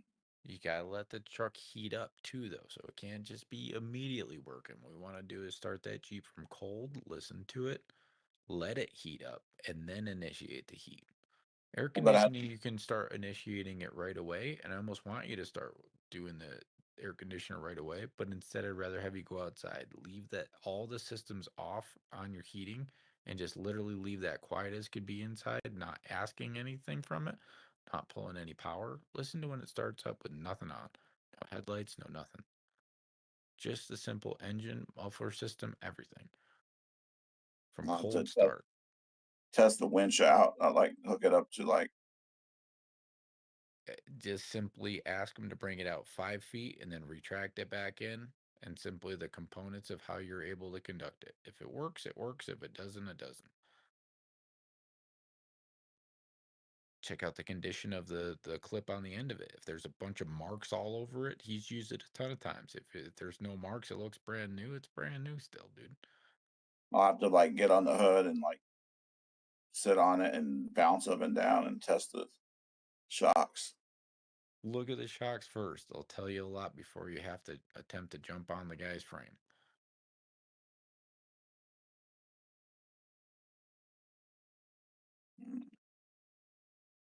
Pull on it. Ask him.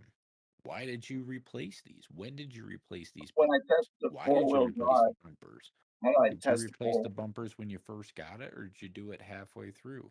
Ask him, This guy why did can you do put the nothing. This front and guy's back a dealer. bumpers on? He probably bought it at auction. He's just reselling it.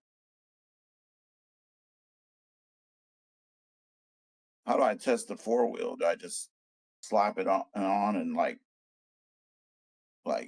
give it some good clutch and like try to smoke the tires? Or No, cuz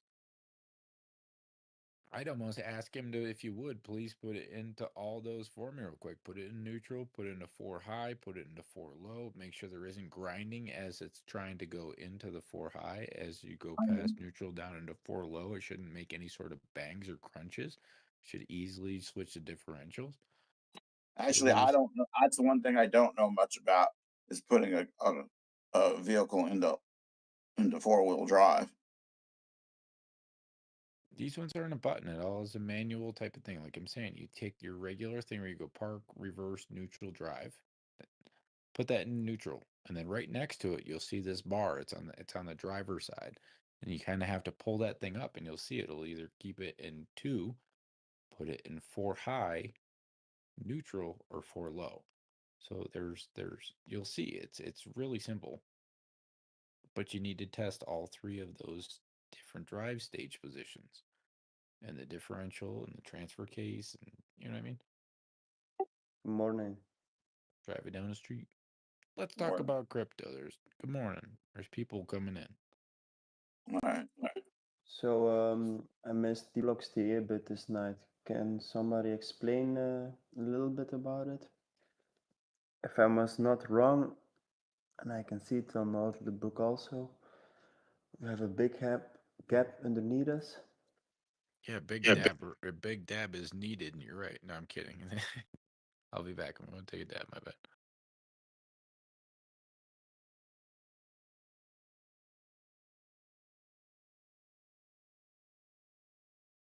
I think he's got the notes in the chart, I think. Yeah, but we're in the middle position a little bit from this moment.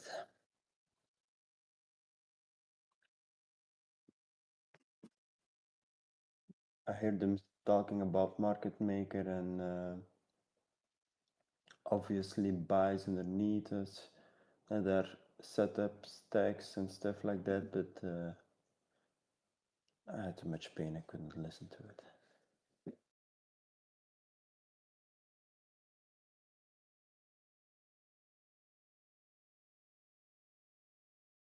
I come back in, my chart was froze.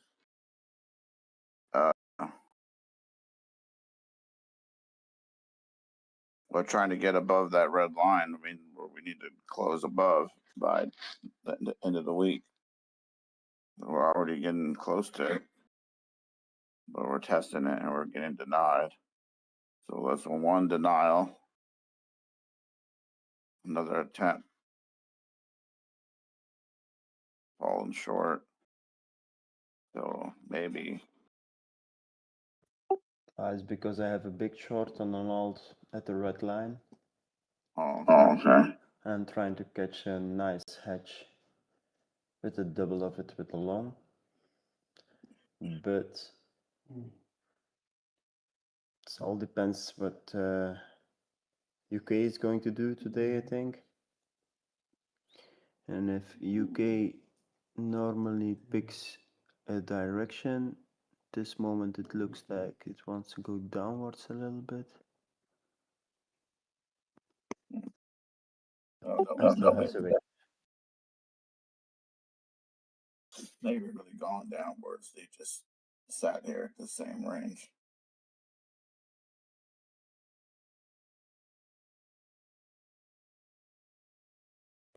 It's also possible. I think by the morning when U.S. session starts, we go up. We try to fill those Bitcoin orders on the top. And then that average he has up there, what is that? Is that the 800? That purple line. I think maybe we get denied there. The purple one is the 50, no? And the white one is the 800. Am I wrong? No, the 50 is that one with the cloud. Oh, yeah. So, which one do you mean? On the top. Oh, yeah, the big one. That's the 800. Yeah.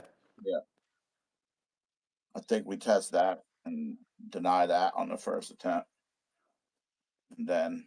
So, 50 is the one with the cloud? Yeah. we have a massive vector gap below us still too. So if this doesn't hold on, I think that's easier for market maker to do first. And Oh, quickly. he said that. I I'm honestly, just throwing that in there. Did I say that. Back down to 99. He said that. I honestly took this trade to catch 96,500. Okay, that's maybe too low. But this short I took for to grab it around the No, let's be real about that. If we come down and start filling that lower vector gap, I bet there's going to be a lot more longs that actually start filling below it too. So if that vector gap gets filled, there's going to be a ton of longs sitting right down below it. So if market maker wants to go down, spoil the little party, and then make a true vector gap with a proper wick, that would be incentivary of like all sorts.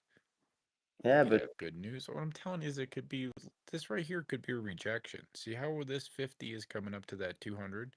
yeah, If that sucker doesn't hold, bud, we're coming down. We're going to come down a little bit harder.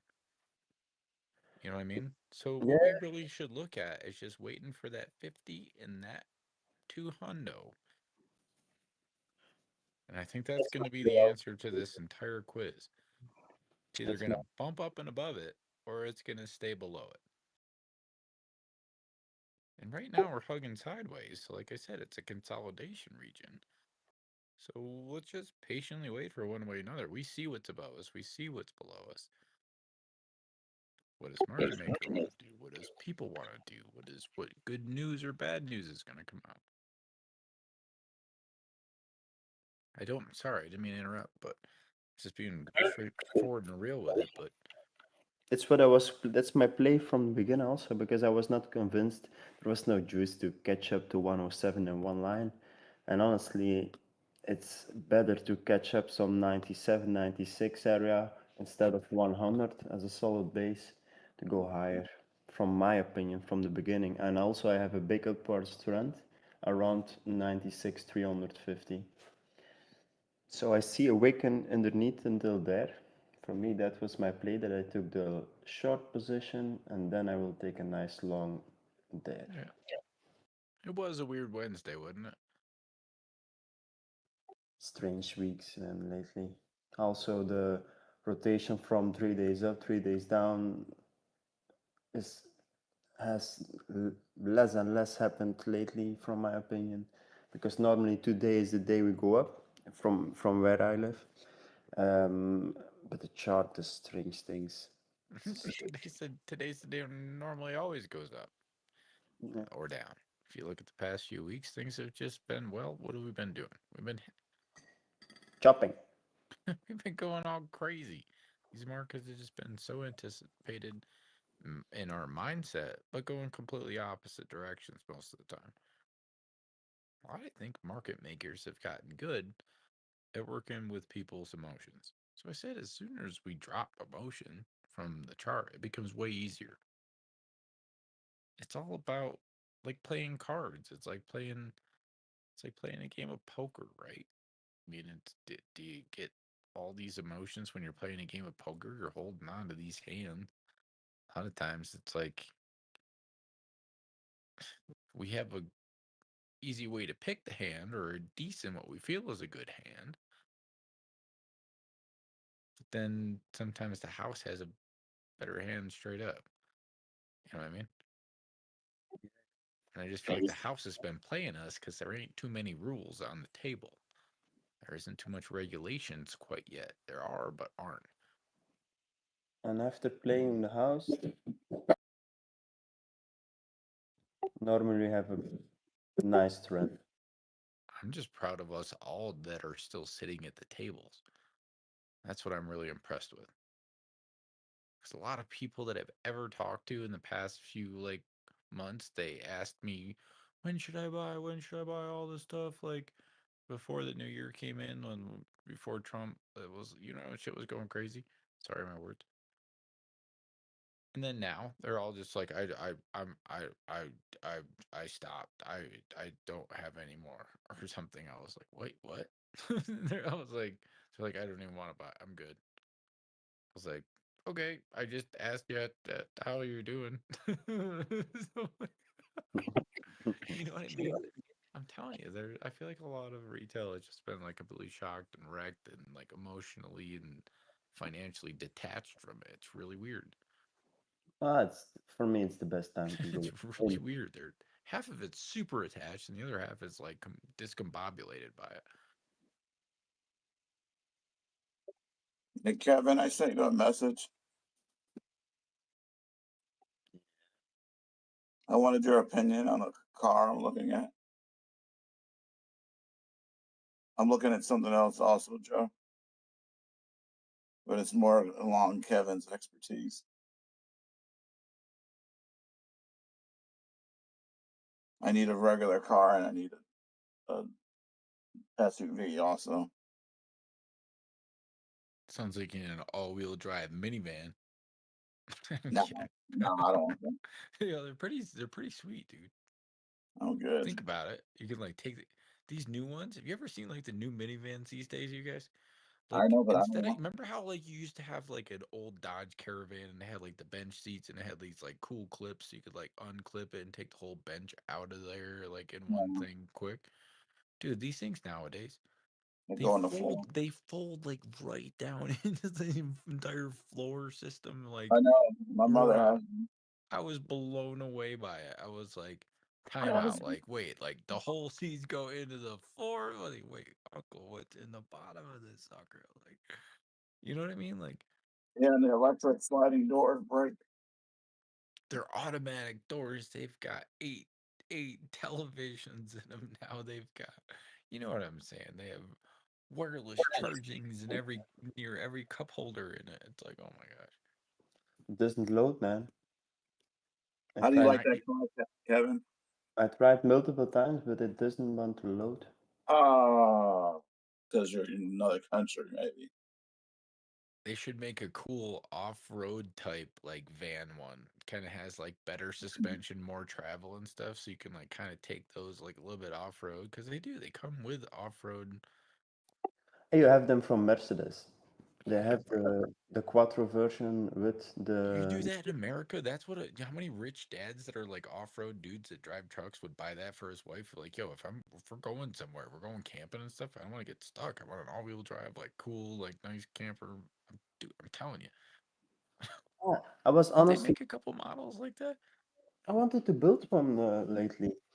I want to purchase a van and start to make one, but I have too much shit around me with the companies and It stuff. is a really cool hobby. We've all seen like those videos on YouTube of everybody making like it's the coolest thing, and every year they keep getting better and they innovate stuff in the showers and the water systems and the lithium ion technology batteries and their solar stuff. It's really impressive, and it really gives us all incentive to like do it one day, right? Instead of buying a Jeep, why don't you go build it? He's like, dude, I don't need to go. I'm not going nowhere. Jeep would be just fine. But it's like a lot of people have to have incentive to do that, dude. I'd rather just rent one. If I'm gonna go out for three days that week, I'd rather just like go where I'm going and rent like a nice ass one that's already done up. It cost me like this much. Like, you know what I'm trying to say? Just to be realistic with it. Unless you're gonna like start traveling across country and go to all national parks, and just be realistic with it. Kevin, Otherwise, it's gonna sit there, or you're gonna have no place to park it, and you're gonna go, "What am I doing?" It's gonna take months to build and do properly. It's a screenshot, Kevin. This price for that car, it's Tell me what you think. Almost impossible, that car for this money. You don't like it? Yeah, I like it, but it's a scam. Oh, you like it? I like it, but it's a scam. It's too good to be true. 9,300. I told you. Look at the miles. Impossible. Yes, that's what I'm going to buy. It is possible. There's the miles in the next picture. Impossible. Or you have a blown head gasket. Or no, sir. Broken. No. That's what the car's worth here. Telling me that the Maserati that sells here in Belgium for still 40,000 euros. That's like $50K dollars. Oh, that's for the 2014 and up. This is a 2010. still they sell for like 19 to 22. I told you the blue block in this car is destroyed over here. Nobody wants it because they don't want to fix it. Okay, but then this is the same chassis. Okay, this is the facelift nose from the one I mentioned, but it doesn't matter. They are all the same in the back. This is the Yeah. chassis that the strut points break. So Bro, look at the miles. And you're talking about brake.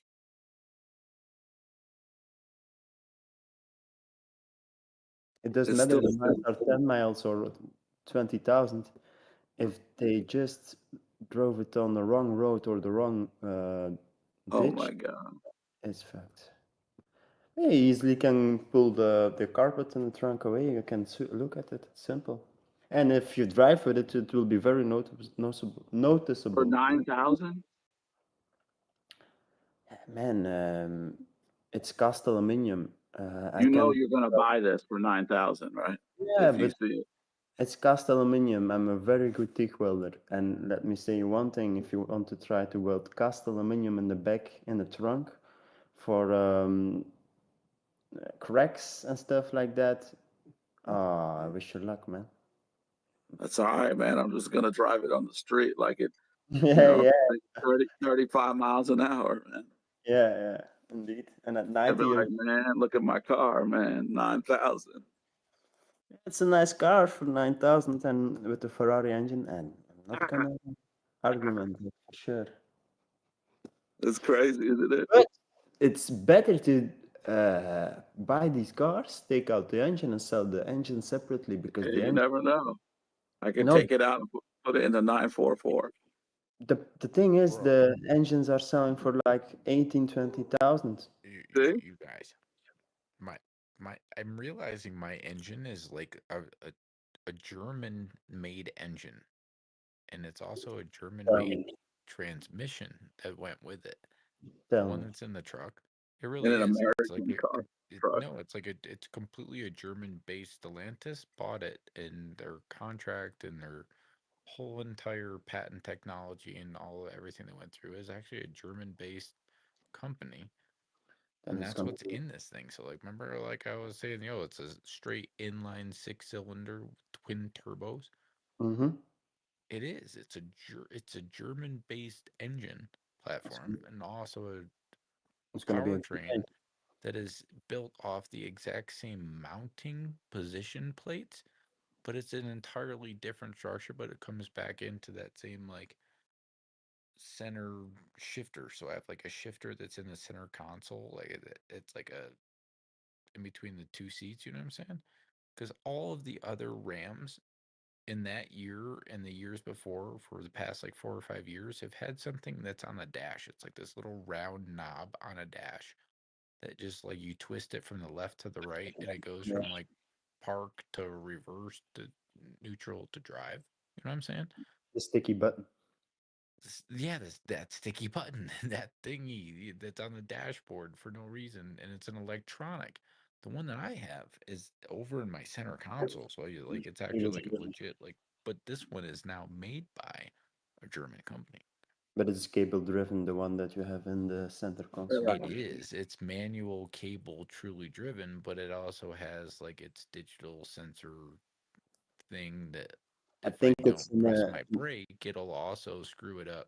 I'm serious. So if it is, it's completely manual. I've looked underneath just to double check and make sure when I first got it. But if I don't hit my brake and I try and shift it from neutral into drive sometimes, if I'm like up on like a steeper angle, it won't shift into drive. Even though it does it manually, it digitally is saying, hey, something's not right. normal. It's because Hey, it's Kevin, I got a It question. is. and the torque And that's converter. something I can't do anything about.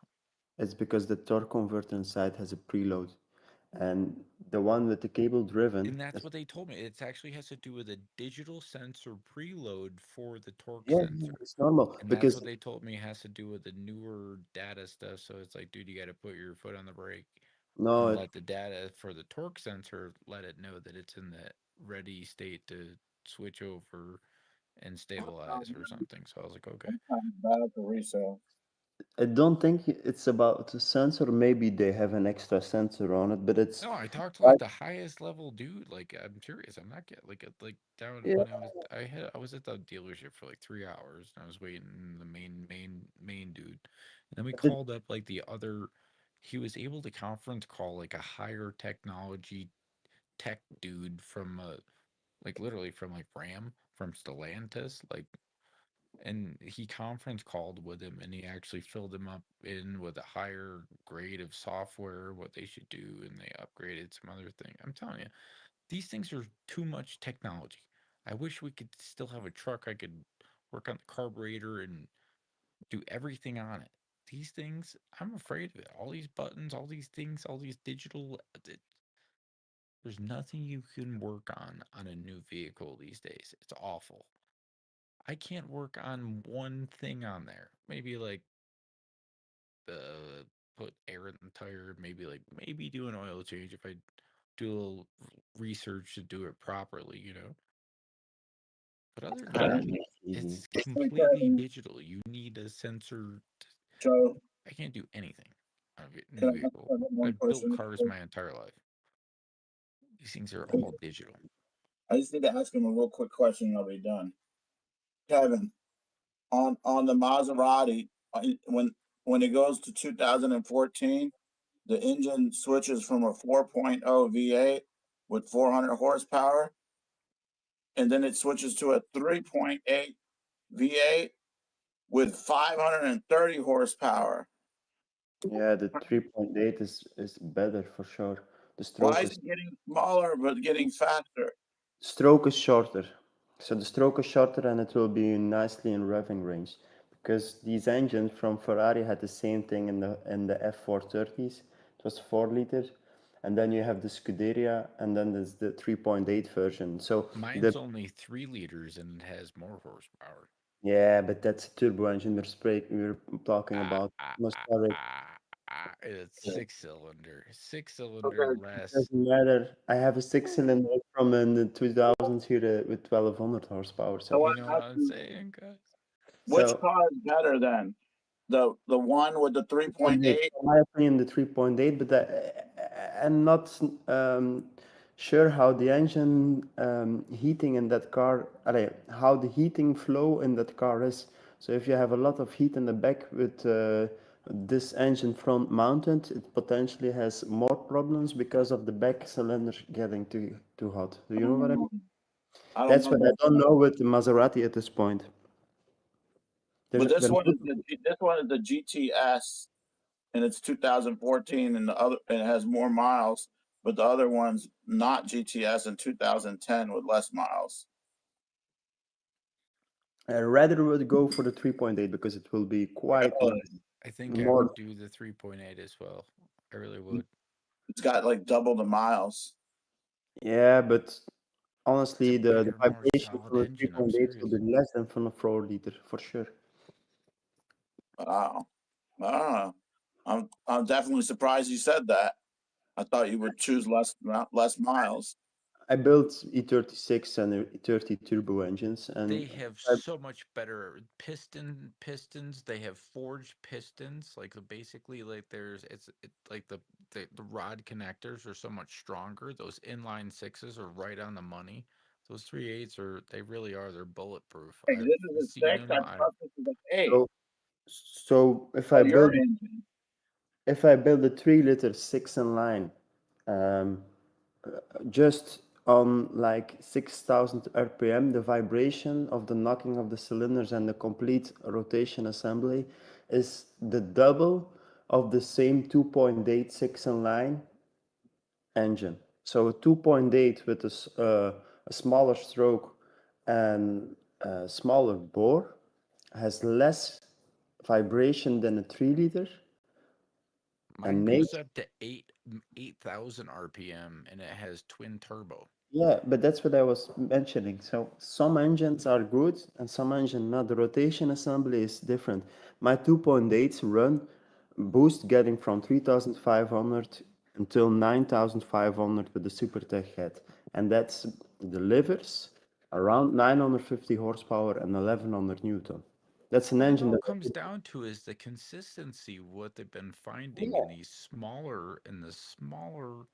But the 3 liter, it's impossible to get the same results because the engine is too noisy and too vibrating. So from my opinion, less displacement, less vibration, more longevity. Well, that's exactly why it's made on a smaller displacement, is because we're capable of actually using the right materials that they're made out of actually to hold these temperatures at higher points. And if You're they're wrong. properly positioned, they You're don't wrong. vibrate at all. These You're things wrong. are Because, smooth as can be. no, because So you have I don't power. I know how older inlines used to rattle as could be after the O-rings ran out, and they really don't have the nicer tolerances that newer structures have today. And we have Okay, three try and three explain O that. we have three O-rings instead of just two. So there's three O-rings on each one of our pistons as well. And they have a little O-rings, bit slight different tolerance, and they you make always these have three things rings. super You powerful and always have capable of three. You hitting don't much you more don't need winds. you You don't always need have three displacement. piston You rings. just need forced air induction. Proper No. proper forced air induction, exactly what I'm saying. Each of my three cylinders have their own turbo, and they're massive big turbos. These You're things are crazy. So I always. have massive twin turbos on an inline, like Joe, an you're, M6. It's made by Stellantis. Check out Stellantis. Is really what I'm Joe, trying to say. They you're wrong. own Maserati, they own Fiat, they own now Ram, they own tons of companies. And what they're really doing is properly changing. They got rid of a Hemi, Ram, V8, everything. They said, screw it. Our engine is much more powerful, it's much more efficient. Check it out. People that drive it are like, yo, dude, this thing's way more efficient, way quieter, and simply has proper demand when it's needed. You're Check wrong. these type of things out. Yeah, I don't have to check these things. I have a dyno. I build engines for clients. I've done it my entire life too. I Yeah, was yeah, but not embarrassed to to my purchase level. a six-cylinder truck, Believe dude. me, believe me. I built engine from 30, 40K daily for Well, clients. I as well, haven't. I've raced them down tracks all the way Yeah. up to So that's why you 645, mentioned dude. some pistons has 2 rings because you always have a scrape ring, an oil ring, and a compression ring. You always have 3 piston rings. So things that you're mentioning were not correct. And the things that you're saying by a B turbo, a single turbo, or a comp, it's all different. It's all the mixture to put it together. These things you're driving with is just fabricated in the fabric and did multiple hours of testing, like 2,000 hours of testing, putting the engine in chambers, like with every stuff on it, on angles, on non-angles, trying to Can you take yours off a jump? what? Can you take your vehicle off a jump as you're accelerating and doing what you're doing? That's what I'm saying. These things are kind of crazy. They're just, all I'm saying is these are just cool off-road vehicles that are built by a cool company that has a good outlook on our technologies and our new capabilities. That's all. I'm not trying to push your buttons. I'm not trying to anything but just interact and introduce But technologies that we should be looking at. I apologize, but I respect you for sure, but honestly, this is my passion for years. I me built too. I Trust built me. turbo Me engines too. I'm when I was sorry.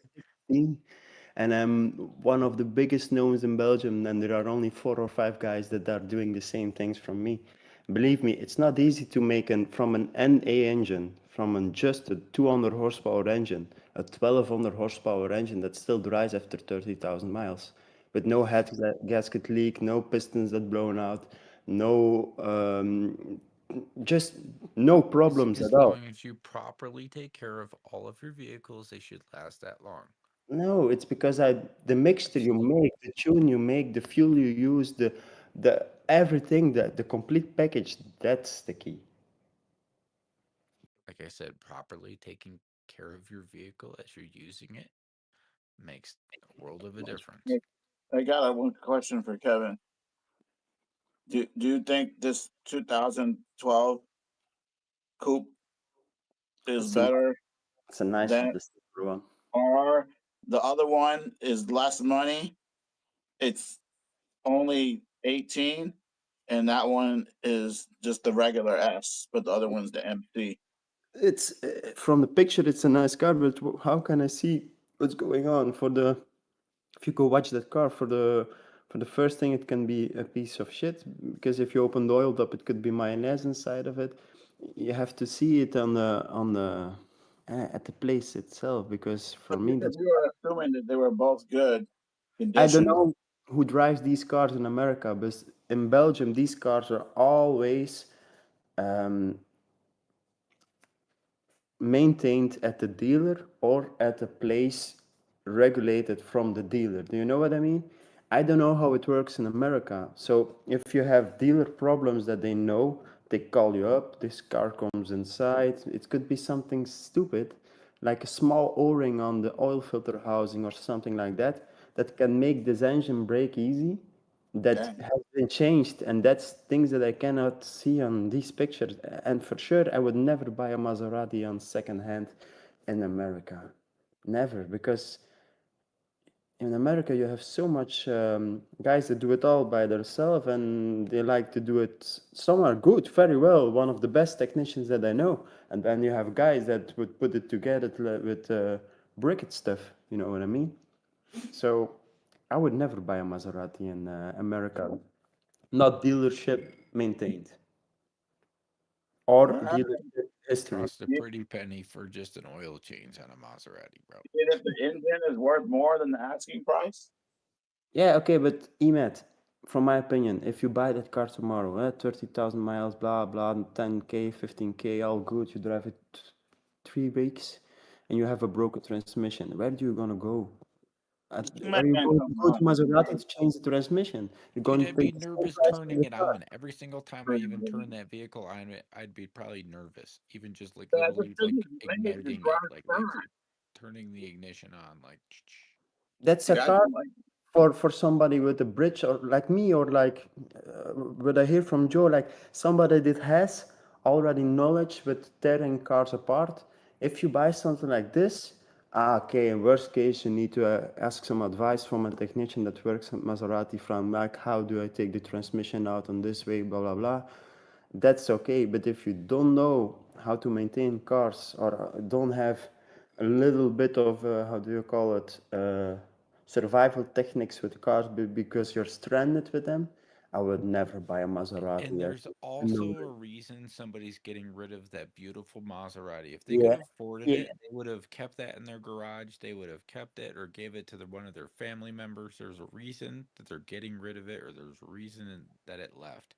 And if You know what I it's a mean? dealer unmaintained car that it's from a big Wall Street guy or a company boss or something like that, it would not be on a marketplace or on Car Guru or something like that. It would be sold by another dealer that sold him his new car. Do you know what I No mean? problem. If it was in good shape, it would be right to a friend or a family member. Trust me. If it's on there and it's being sold like that, trust me, it's too good to be true, bro. I already mentioned it several times to you, Emet. I would not buy a Maserati.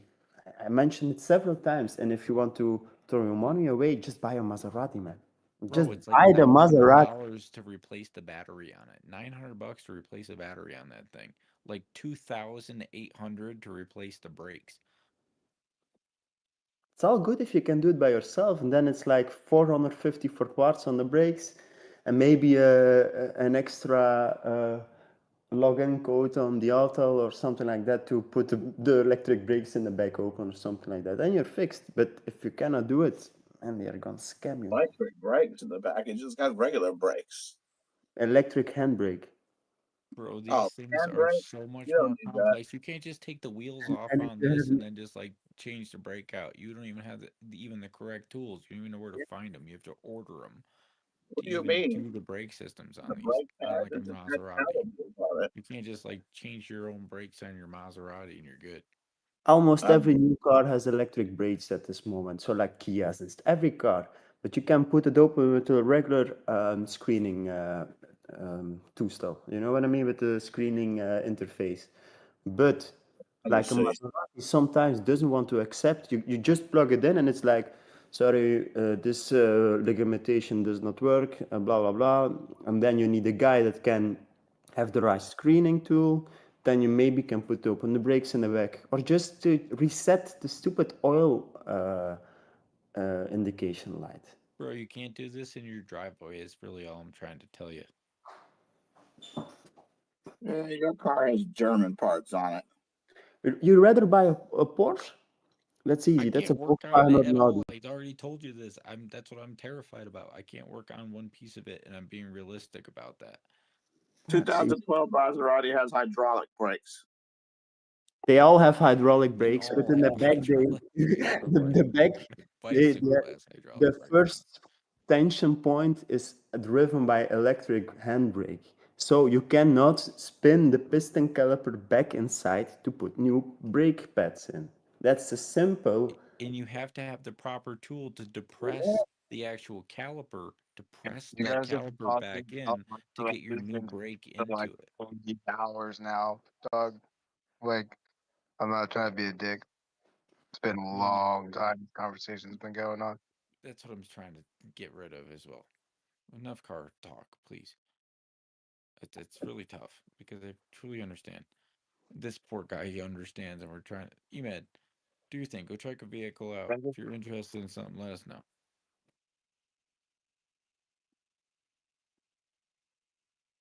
Let's talk about crypto. Just Let's buy a go. horse. Just buy a horse. I'll just buy a Porsche 944.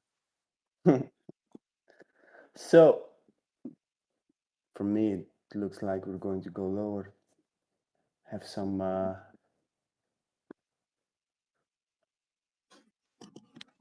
marks on the Cypher.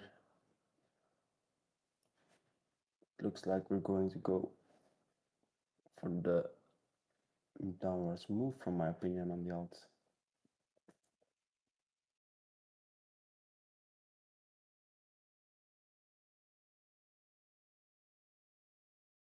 Emed, you should look for like a 4x4 camper van, like one that's actually like a camper van, but like a You guys 4x4 did it. like van. It's already all built out. It's already been used up a little bit, but it's in good shape. But it's got everything in there, from a sink to like your bed to your everything in that thing, dude. Check that out. You can go wherever. Go do something every like weekend or two. Like go check it out. Go cruise around in that thing. I don't know. Rent it out. You could put that thing up on like Craigslist. People rent that shit for like $85 to like $150 a night. If it's a nice one, let them rent it. Let them rent it for like 3-5 nights while they're out there. Let them go do their thing. Tell them where they can go camp out and go sit next to Cool River campsite or something. I don't know. I'm sending the Maserati to Kevin.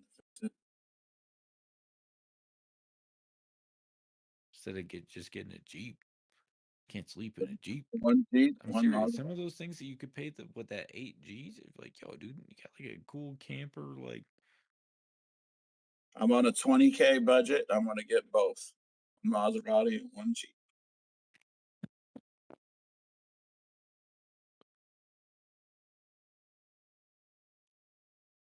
Let's go. That or a Corvette. But I won't be able to get a 2012 Corvette though. Would you believe me or not that I bought a 1975 Corvette Stingray when I was 14 years old? Like I said, I built cars with my entire family and father and went all across the country. When I was 14, I had a 1975 Stingray. It was 2 years before I even had my license. It's kind of crazy. And I had finished it out and all the rest of all my suspension, repainted everything and put my exhaust system and my upper cam Edelbrock up higher parts on there and all my new carburetors and everything. And I don't know, man. I wasn't even old enough to drive yet. I turned 16 on Sunday. On Monday, I went in and took my permit test. So I got my permit and I scheduled my road test on Thursday. That was the soonest time they could do it. And then on Thursday, I went and took my little road test, and I had my driver's license on Thursday, and I turned 16 on Sunday. So within 1 week, I was able to get my driver's license, and I was able to start driving because my birthday's in June.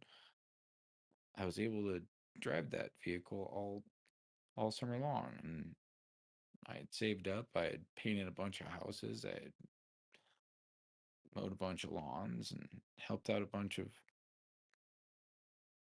people in many ways that I A lot of saved car up. for a little You know what I teenager. mean, though? And that's really what I did, though. I had saved up dollars when I was a little kid because I wanted a decent. I'll put up a picture. I'll send you guys a couple pictures of my Stingray and stuff because I have a bunch of pictures. I sent it out to Hawaii, so I lived in like New York back then. But when I With the moved middle out to bumper. Hawaii, I was out there for a year in Hawaii. I was like, yo, dude, this place is wonderful, right? If I'm going to be here, I got this wonderful car that I built up in New York and still at my parents' house. And I shipped it out to Hawaii. I shipped it from New York all the way across the country, all the way across the ocean.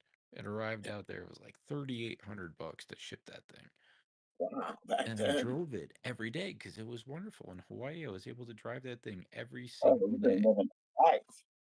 And when I came back to the mainland 8 years ago, I sold it to a Marine, and I told them, and they all told. There was 3 guys that showed up, and they were all from the Marine base, and I said, this thing must stay on the Marine base, and they all like absolutely agreed. They're like, this thing has to.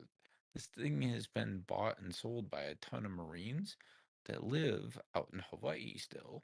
So a bunch of them only stay there for a year to 3 years, and they have bought and sold, and this thing still is ripping around and cruising around Hawaii. So when I go there in like 10 days, I'm gonna be super stoked. I'm gonna be like, yo, I'm gonna go check out and see my Stingray that Wow, I you know where it's originally at. had in upstate New York and I shipped out to Hawaii. And it's You still out there actually ripping know where around, it and is. they've done stuff. They changed the interior. They put like racing seats and did some other different stuff to it. Now the last pictures I saw from my friends the last time they saw it, Oh, he wow. sent me pictures. I'm just trying to tell you, I'm That's built on very cars. cool. I've put together 13 different like cars all the way down to the frame structure, like literally disassembled the entire vehicle, every single fender, all the way down to the frame, every nut and bolt in a bag, like labeled, like understood, right? Like, and then And I think I we just properly in reassemble everything and then put it all back together and then bring it all the way out to like national shows. But these are like cars that are like, we don't just do a 57 Chevy, bro. Everybody else does a 57 Chevy, dude. If you go to a car show, like it's like the biggest line of 50s. You know what I'm trying to say? We do weird, extraordinary cars that are kind of like really rare type ones that are hard to find these pieces and parts to, but properly disassemble them all the way down the frame structure, put them back together, and we drive our cars to the shows. We drive our cars to the nationals every year that we do them, and my dad was like one of the main judges and stuff at the place. A lot of people put their cars in trailers and they like put it in a trailer and drive it there, then like pull it out and then like dust it off, and they never even built it. It was built for them by somebody that, whatever. We drive our stuff across the country. We get there, we wash it off, we clean it off, and do the thing. But when it's really looked down to the entire, every single nut and bolt exactly properly matching to it, we always completely win the entire nationals. That's what I'm trying to say. So it's That's cool. caretaking efforts at the details that we look at, and all the little cars used to be fun. They should still be fun. I Yeah. love it how E-Man brought it up tonight. It's like, dude, I want to have fun in a car again. I got to, You just how got are to we the gonna do? old, yeah. That's what it is. They took the fun out of them and made it to where you can't work on them. I can't even buy a Maserati. I got to go buy like a 80s Porsche.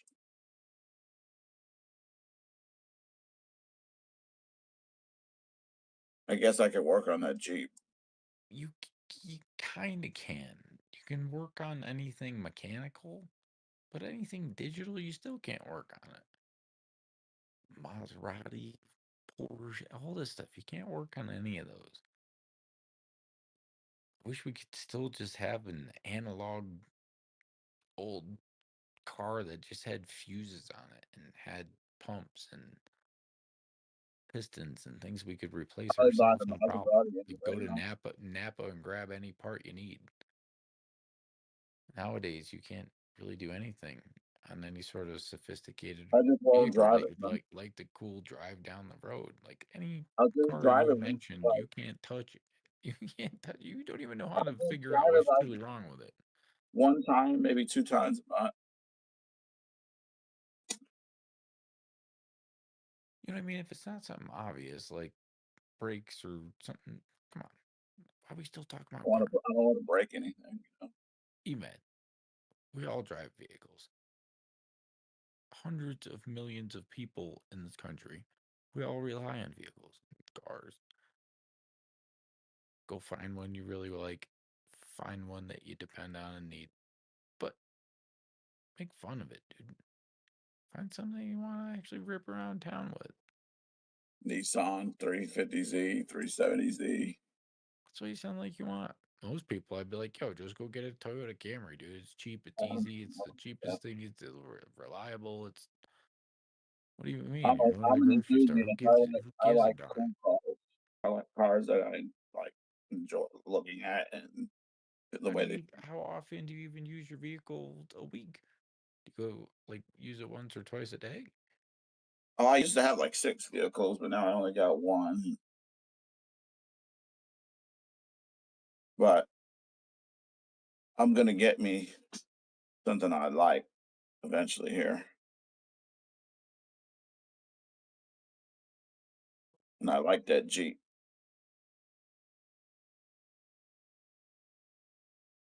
Something off road and then something luxurious and rich, but exotic and that I can get cheap.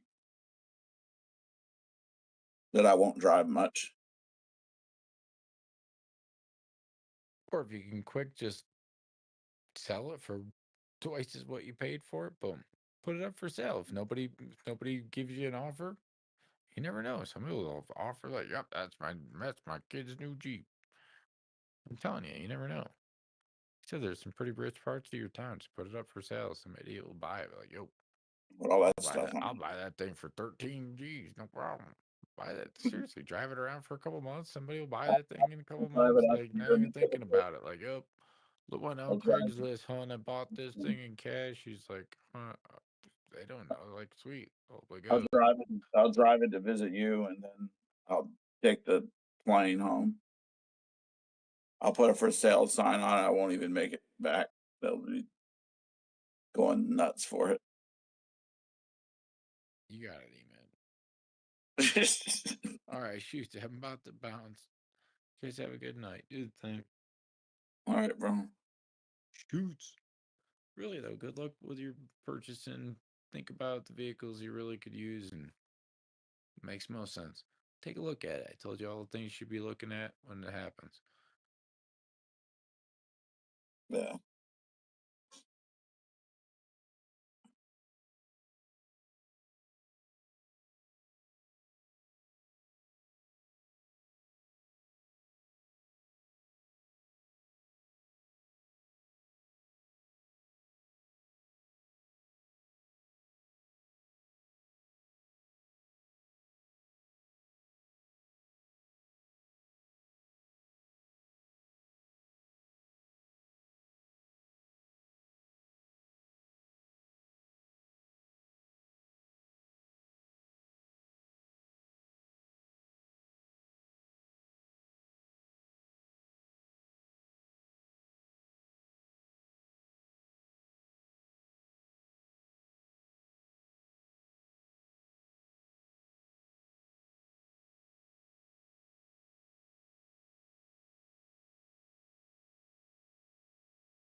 Go.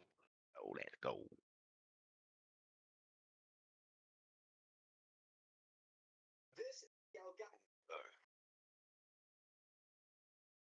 From your first note. Bitcoin doing 103, huh? I thought I was doing more than that. I was trading helium. I like helium.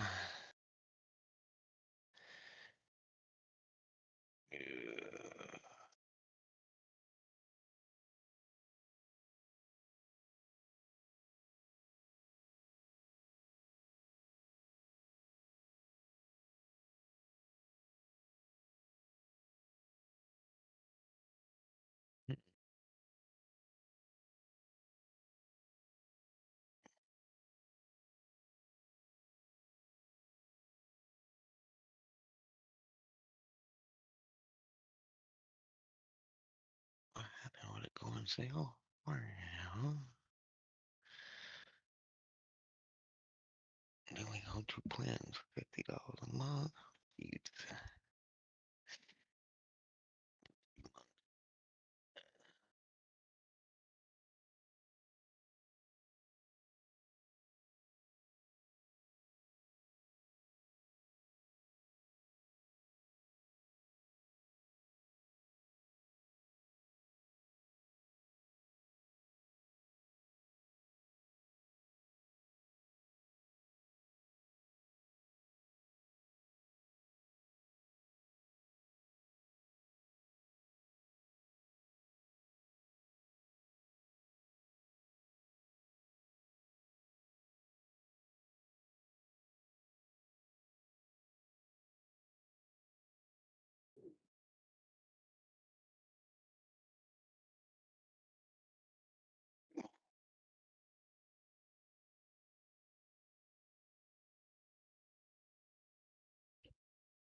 Drop it.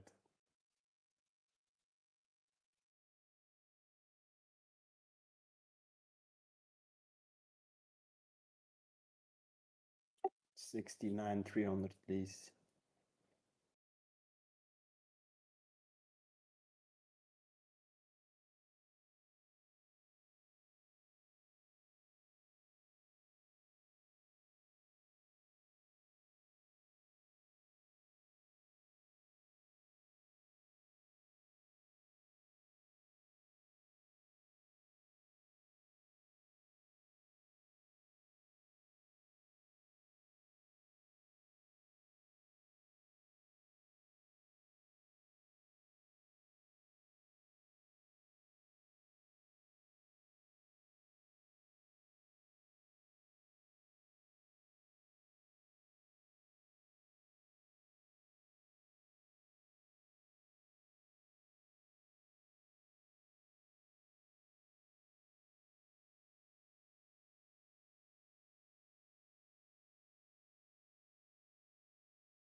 Looks like we had that bounce at 102.4. Nice. I was asleep.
Wah, wah, wah, wah.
Is that the sign of a pump?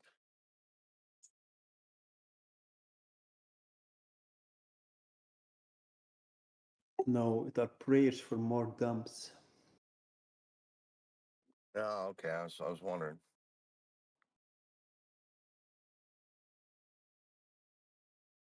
Anything on the agenda today with like Trump or anybody? Is anybody speaking about anything today?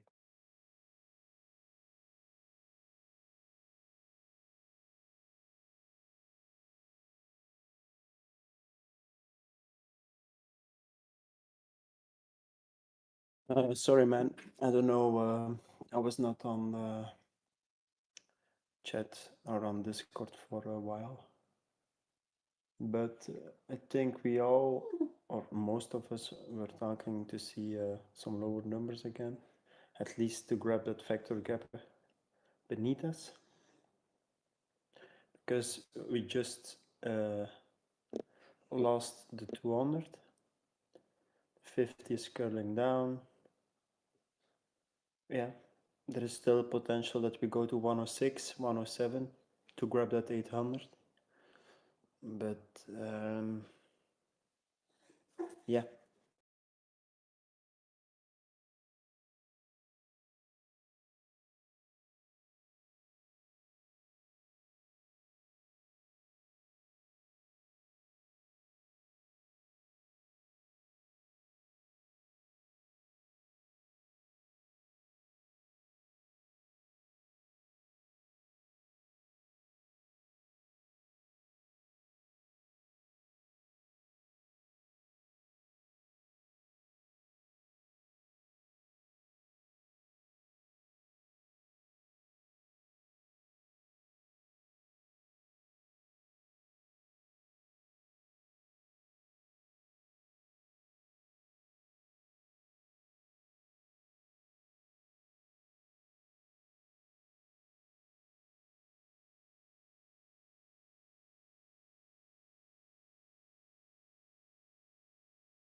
Morning, everybody.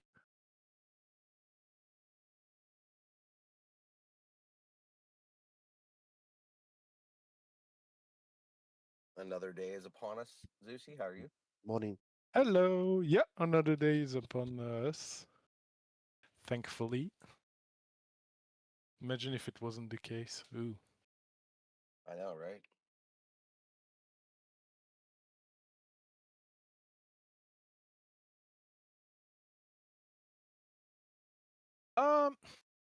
Okay, this is good. At least the markets are down. We're not dropping on our own anymore. We're dropping a bit together.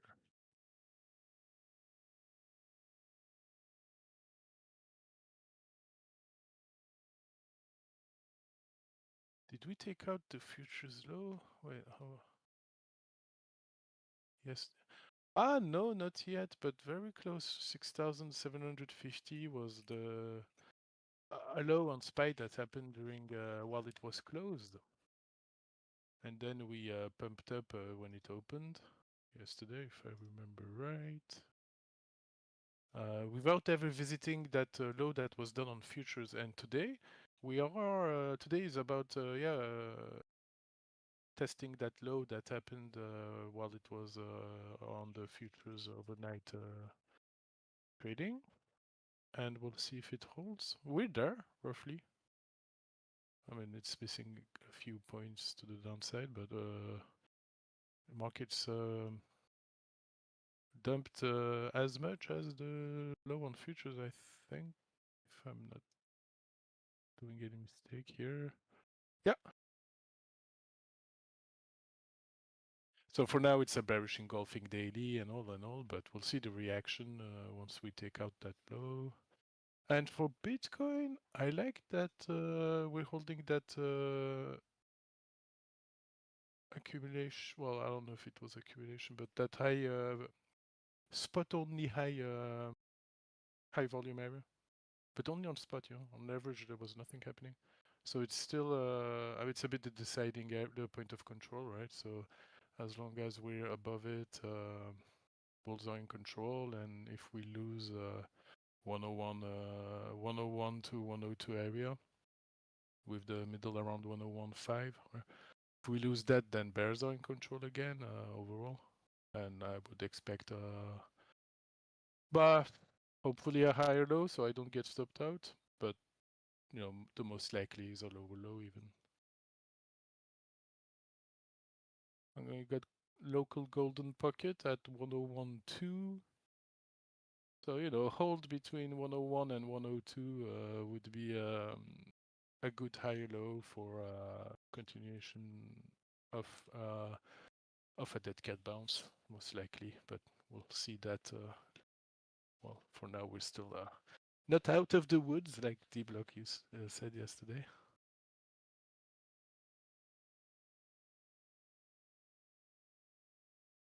But yeah, a bit of a dead cat bounce up to 115 would be pretty amazing, where we have a golden pocket.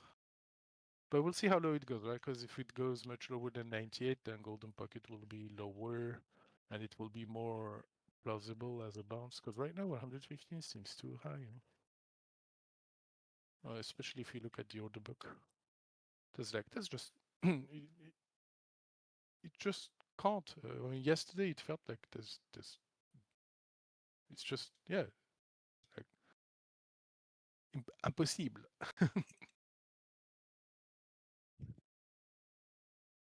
Unless there's a bullish catalyst specific to crypto. Because markets have now retraced half of their pump since the 10th of October,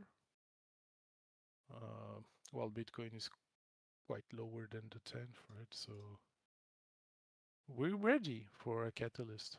Like if someone wants to chill up crypto, we are ready.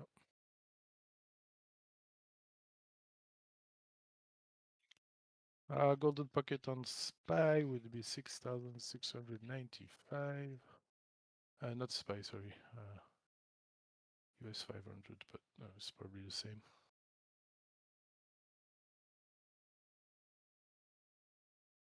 So that could be another 1% lower on the legacy. With Bitcoin having kind of taken out its lows already and maybe building some support in this area, maybe it won't be that bad if that happens. That scenario plays out on legacy.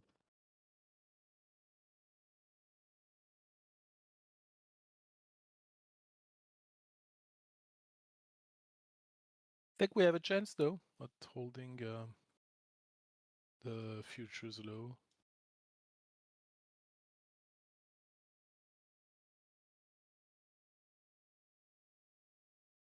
Which is right here, roughly, yeah. I mean, actually precisely right here, yeah.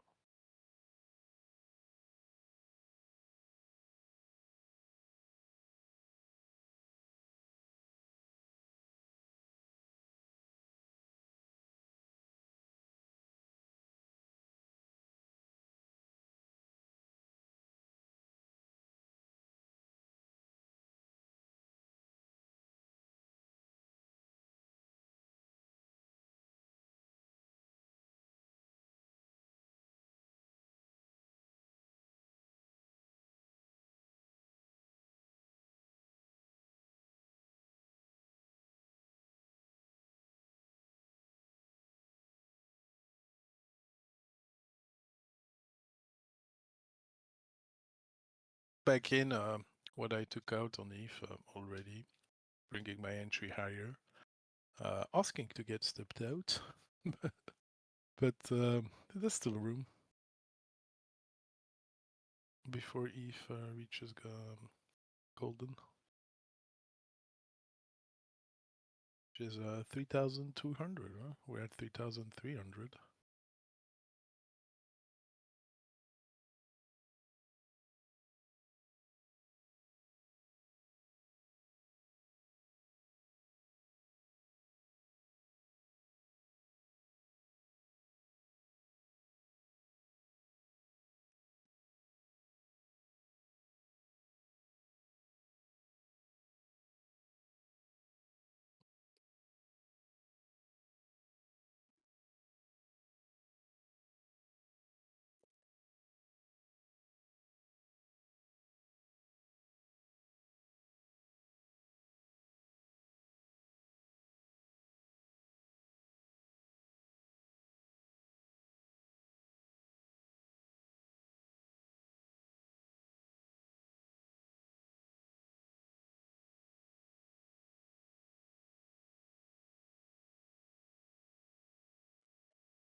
The good news, they are lightening the sell wall. It achieved its purpose of stopping this bounce below 105. It seems to be lighter now above us. Like, it's still there. Maybe it's just hiding you, but I think it's lighter. Some people canceled the idea of selling higher. Now maybe the whole point was to bring it lower to buy more, right? But in any case, now it should be a bit easier to break out 105 in case people press buy, which they're not at the moment. We just resumed our constant bearish order flow that started in June.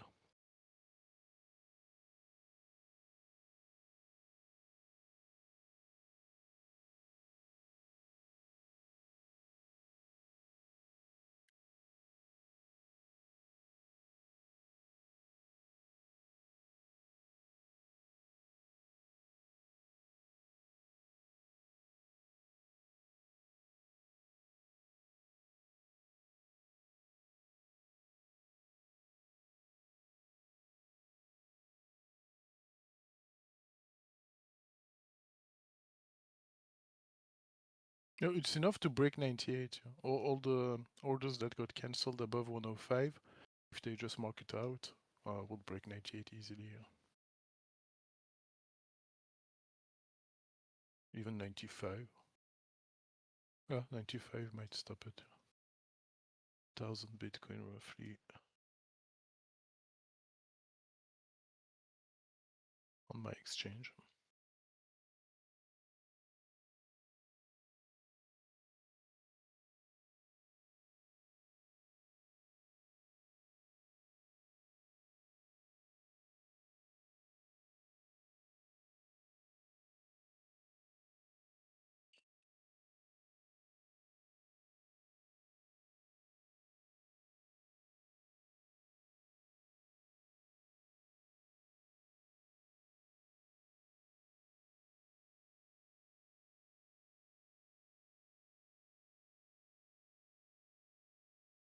BTC is down today, so even though legacy is dropping, the dollar is also dropping. That's positive. Like, yeah. I mean, it's not if you're in holding dollars or stocks, but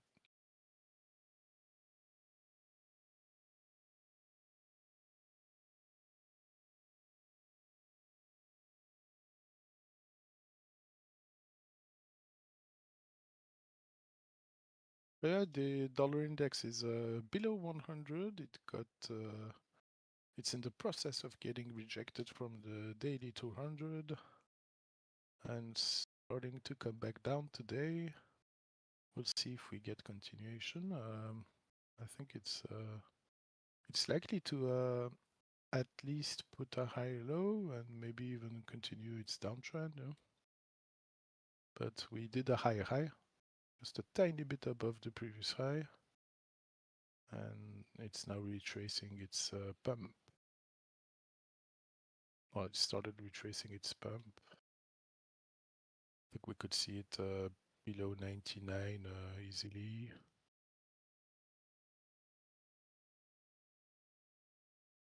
It's like a rounded bottom going on there. Got 97, 96 and a half, 96.3, and then whoop, spike up. It's going to be important for Dixie to lose 99.6 for having a right translated cycle.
I don't know why I want to say maybe this is it, but we said it I said it way too much lately.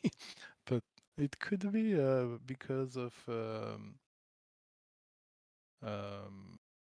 well, front running golden pocket, I guess a bit, and we are in that 101 to 102 range, so I think there's a chance it holds somewhere between, like somewhere there, you know. And currently the lowest was 101,500.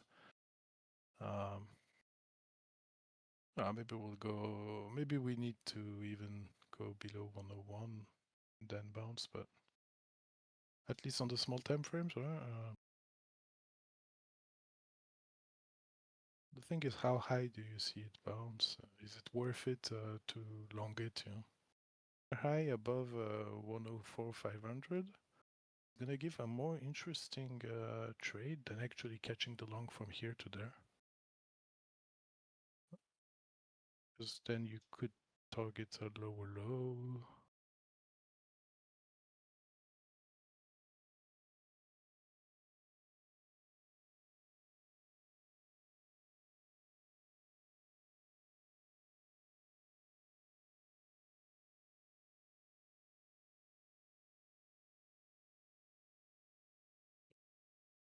Good evening. But we need a topping structure. Like, crypto isn't gonna give up 105 this easily, is it? I mean, it looks like it is actually, right? You know, 105 is the initial high on the way up from 75. Like we had issues at 105 before. I think we dropped down to 90, you know, and then we got 108 as a top. So the two resistances were 105 and 108 back a year ago.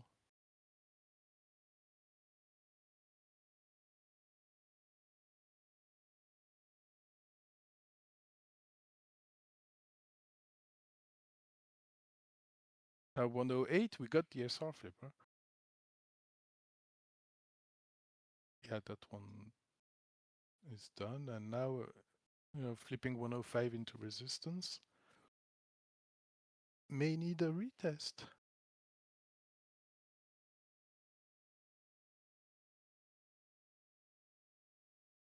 Especially now that they canceled their sell walls. Well, not fully, but they lightened the sell walls there. Maybe now Bitcoin can actually, like, the market can reclaim 105 easier. Maybe it's worth an attempt.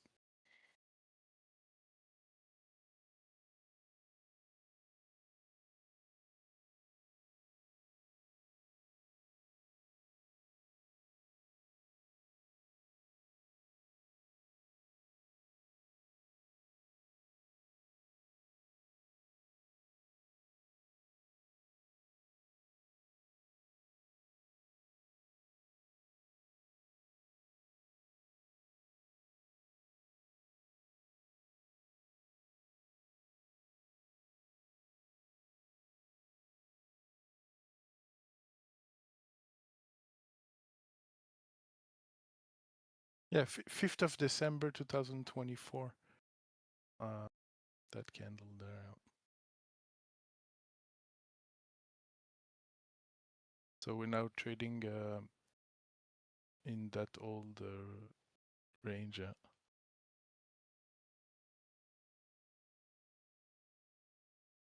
Those are at 90 and the highs are at 105.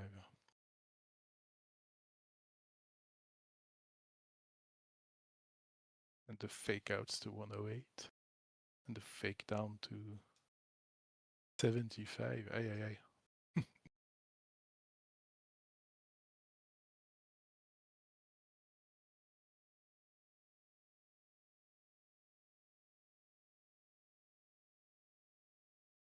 Yeah, the daily also now looks like a bearish engulfing of yesterday's dead cat bounce.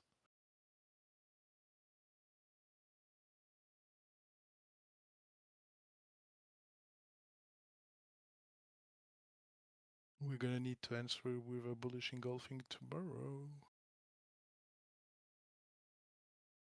or failed to close below 101, 101,500, failed to close below 101,500 today. Like maybe we'll see a bit of a pump back up once Europe closes or once SPY closes, which is still in like 4 hours.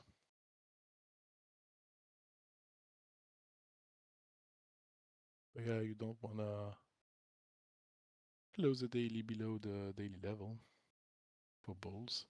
And bears need to achieve that, otherwise this might just reverse on them. Huh?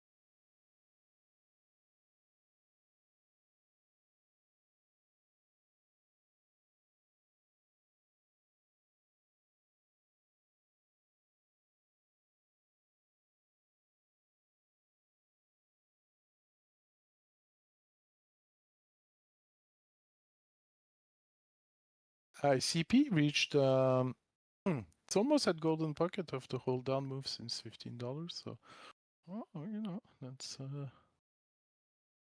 touched $7, 7.2. There are some green stuff out there. Sind also trying to pump after its disastrous launch, I guess. How much did it dump already? 56%, yeah. Not that bad for a new coin. What else is green in alts? But that's pretty much it.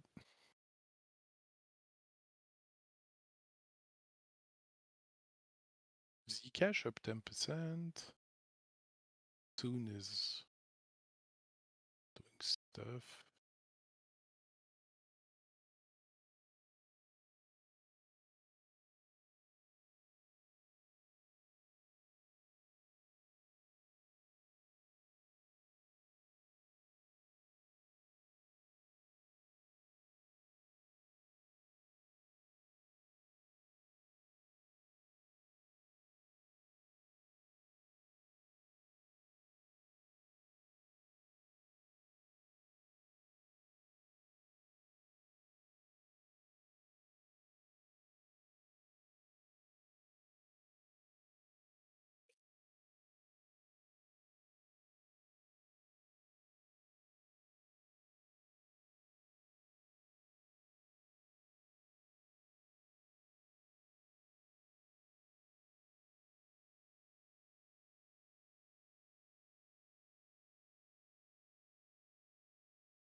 think we're not done yet. Yeah, it's coming back down to 101 currently, where we had the liquidation 10th of November low, right? So I think.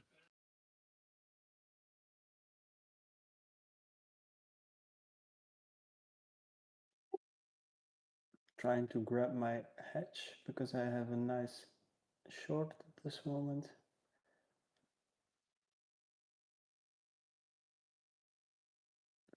But yeah, we will see. But yeah, if we lose 101, then for me the bullishness is completely gone. Time to take a loss. You're in the long? Yeah, of course. It's not like From the pumped double enough, bottom. you know. Yeah. Not anymore. Yeah, even added. On Bitcoin USDT, I am in from the double bottom still though. But not on ETH, not on Sol, not on Sui.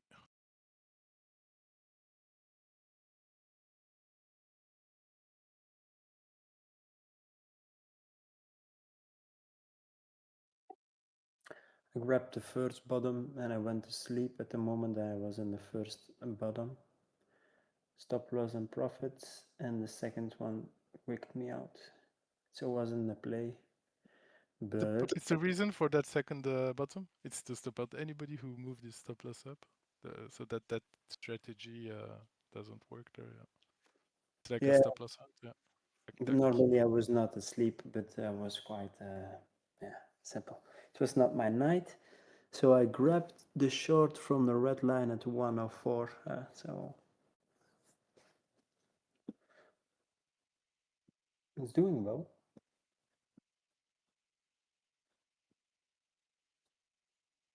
I didn't make any mistakes yet, so I didn't take a long yet, so it's still profits from the beginning. We'll see.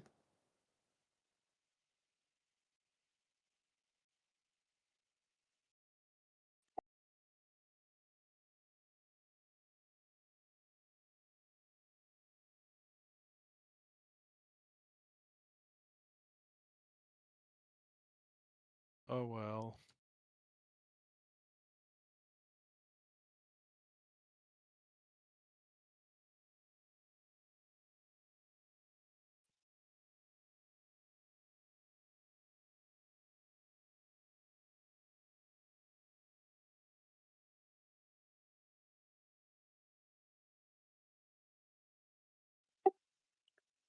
So we lost 101 at this moment. Yeah. And the alts are getting erect again.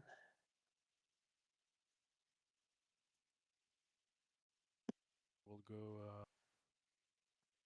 96. well, we'll see, but a lower low seems very likely now. Yeah. I want to see 96, 300 at least.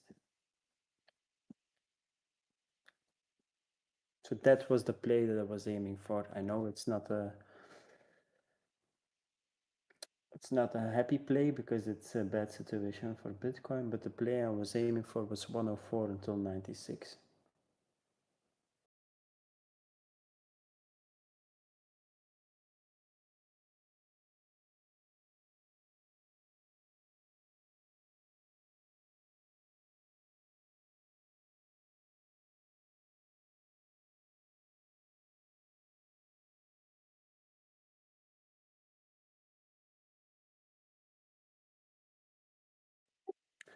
But if we're going to 96 and lower, I imagine 92, 87, some alts are going to be nothing anymore.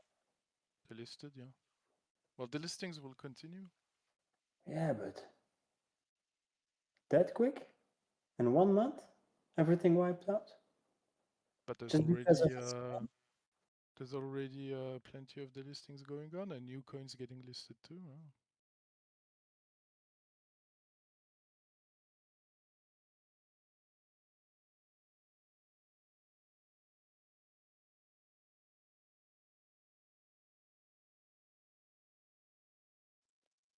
Imagine seeing your company in August booming like hell, never seen your crypto in the highest form yet, and 2 months later being bankrupt.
Ooh, oh, there's some bulls out there.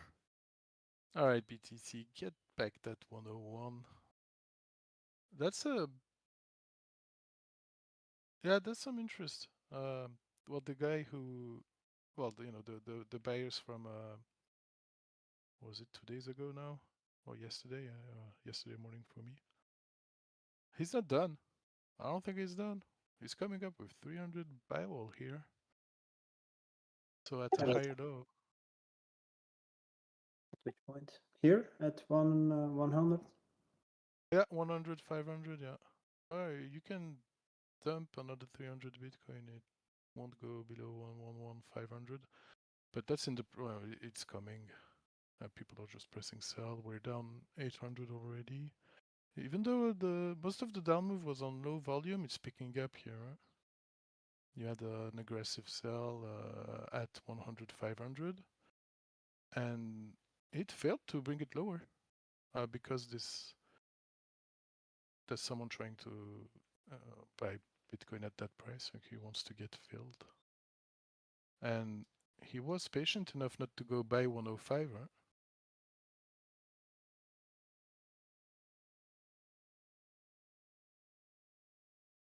Let's see, we filled 10 Bitcoin out of 290, so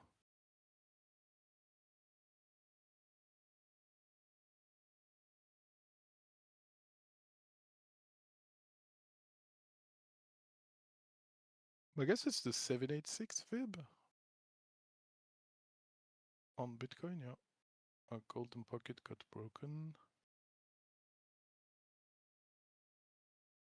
Yeah, it's the 786 on Bitcoin, 100,000, yeah, 215.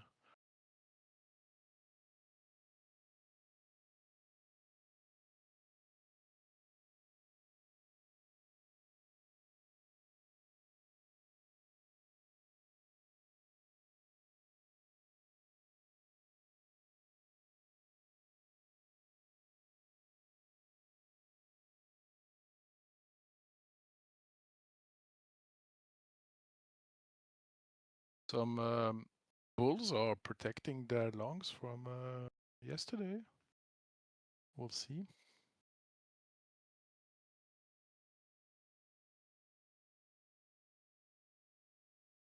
At least we're going for a small retest.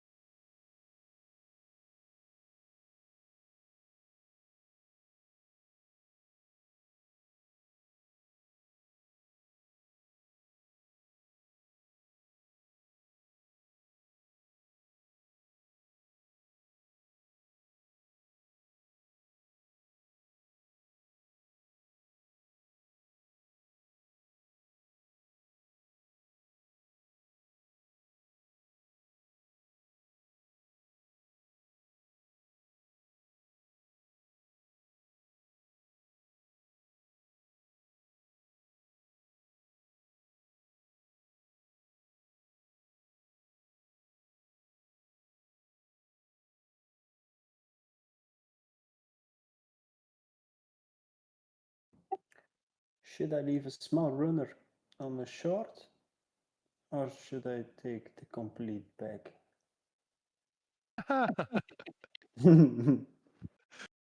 Please tell me what to do. I probably won't listen anyway, but maybe I will.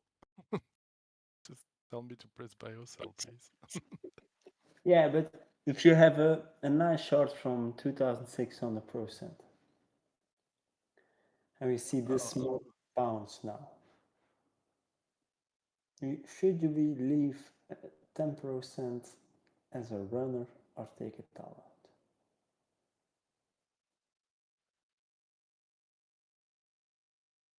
It's your call. I wouldn't even. What? The So you runner, TP 90%? I would TP 90% now, and I would leave a runner from, at this moment, $250.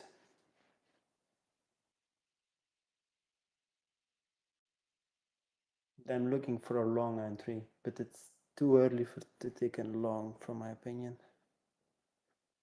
And didn't TP yet. Yeah, it's a bit optimistic to think Bitcoin can put a high low here and go back up, but I think that's the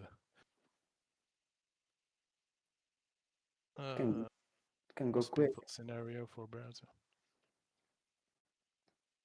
But if we don't take the high low here, can make easily the double amount in maybe a couple of hours. Because then we're going from 99, 98. Oh, the whale got pissed. People were not filling him, so he cancelled. Oh.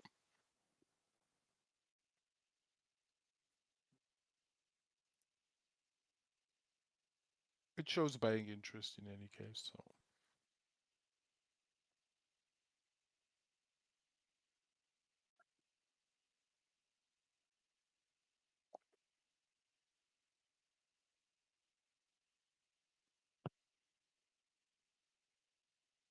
It's a test of the market, right? Nobody jumped on that. Like you could have exited 300 Bitcoin without getting any slippage, but nobody did.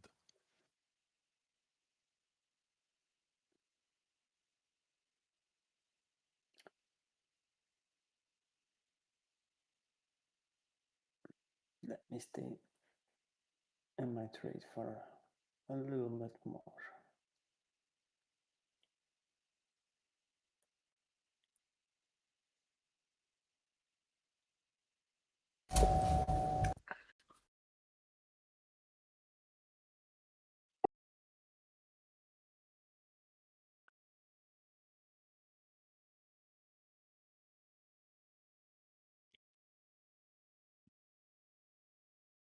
There's a W on the, what time frame is this? Like 1 minute, I guess.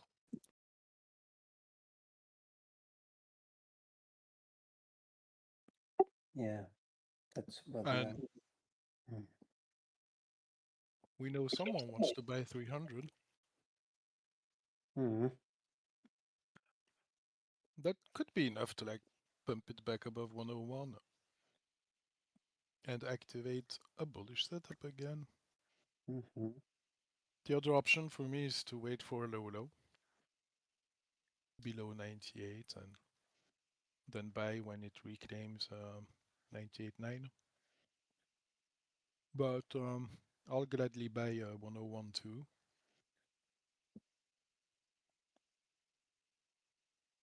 But not on Bitcoin because I'm already in. I'm playing Bitcoin, so.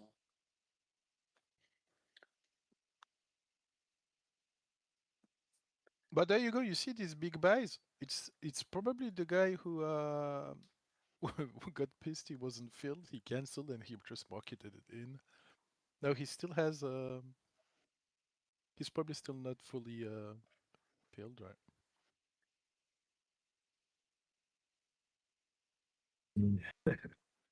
Okay, so the Yeah, that might have been it. That might have been it. Hello, CryptoBic. How are you? I'm good. I'm good. If we can get back above 101 right here and hold it, I think that might have been it.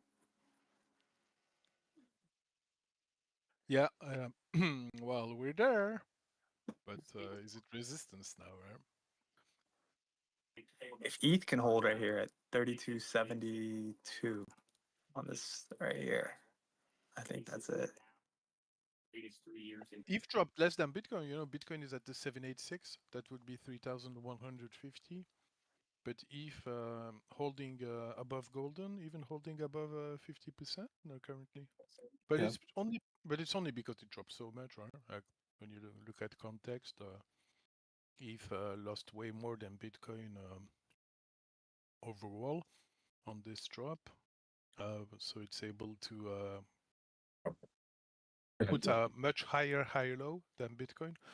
If this was a higher low on Bitcoin, it came pretty close to 98. You know, we're like just 2% above it. While on ETH, you only retraced half of your up move. Indeed, da, смотри, вот сюда иди. That's a bit of a strength, right? Compare while on the pair.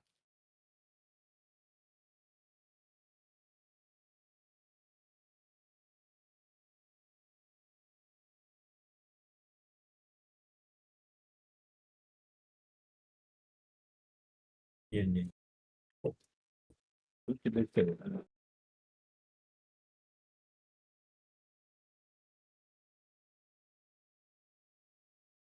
Did you see the orders pulling out from 105 to 110?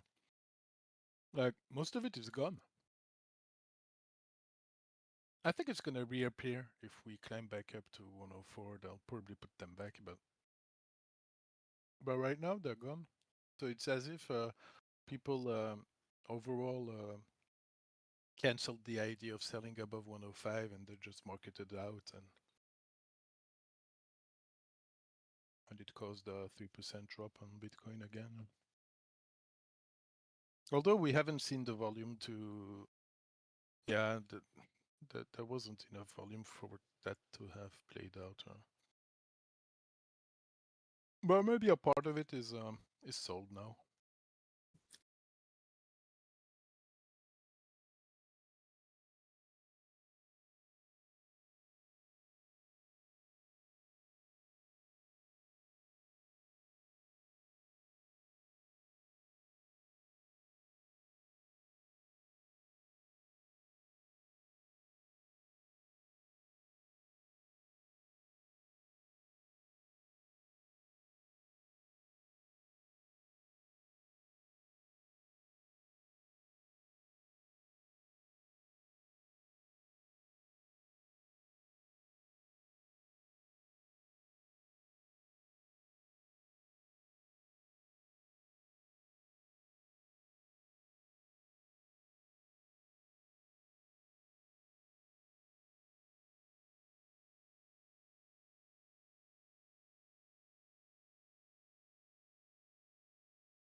Solana on Coinbase just had a nasty wick on spot down to 147.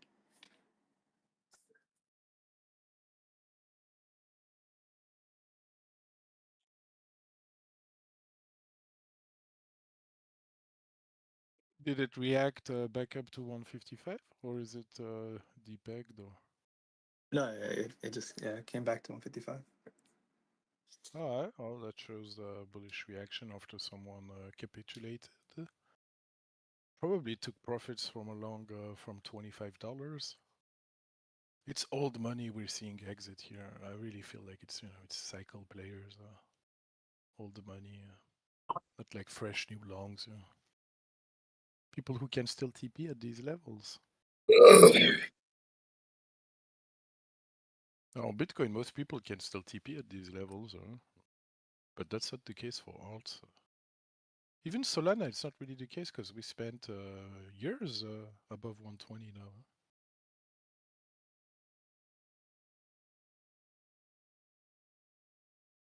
Yeah, most people's averages on Solana are probably around here, like between like 130, 150 on the low end.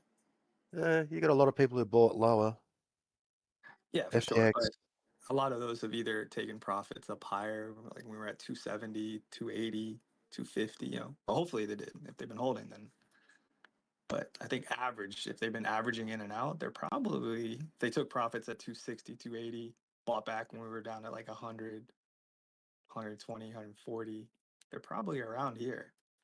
I'd say It's been, it's been 2 years. Like Solana has been trading above $100 for 2 years now. So, like that's a long time, right? So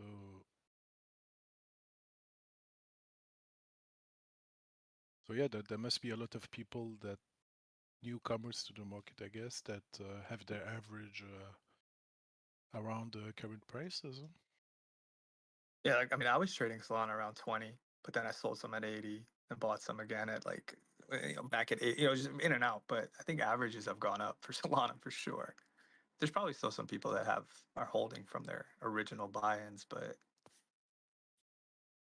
the weekly 200 MA is now above $100. It's at 102, and the EMA is at 120 now. So yeah, 120 is strong support, I guess. No?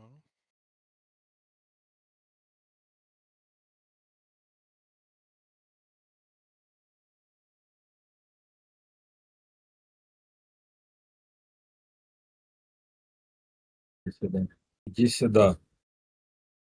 Иди сюда, Зюзанчик. Усянчик. ETH is holding above that 3272. Bitcoin just back 101, man. 101, 122.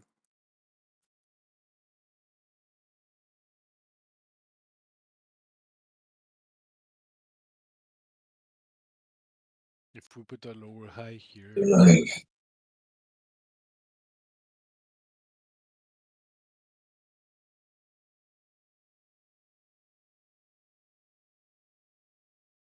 Well, Legacy is dropping with us today.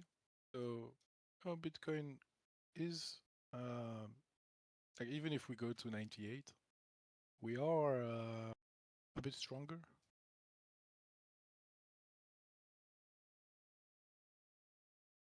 Like, Nasdaq down 2% and Bitcoin is only down 2%. What?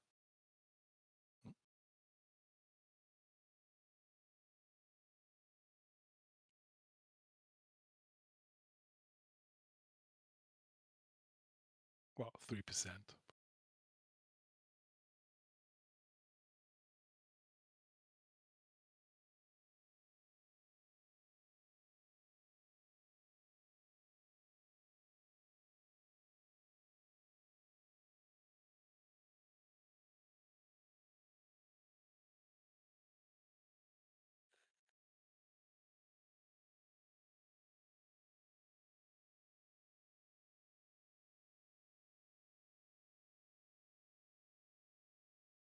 A lot of YOLO this week, right? Green Monday, red Tuesday, green Wednesday, red Thursday. Are we going to green Friday? If you continue that logic, YOLOing green, red, green, red, green, red, then yeah, tomorrow could be green on Legacy. Pump it up for the weekend. And maybe, stay around 105 this weekend and then dump it back down on Monday. It's a scalper's dream. It's a scalping dream. Yeah, if you've been scalping, you've been eating. If you're really good at scalping right now, you've been doing really good. Even if you're not really good, you should be still be making money.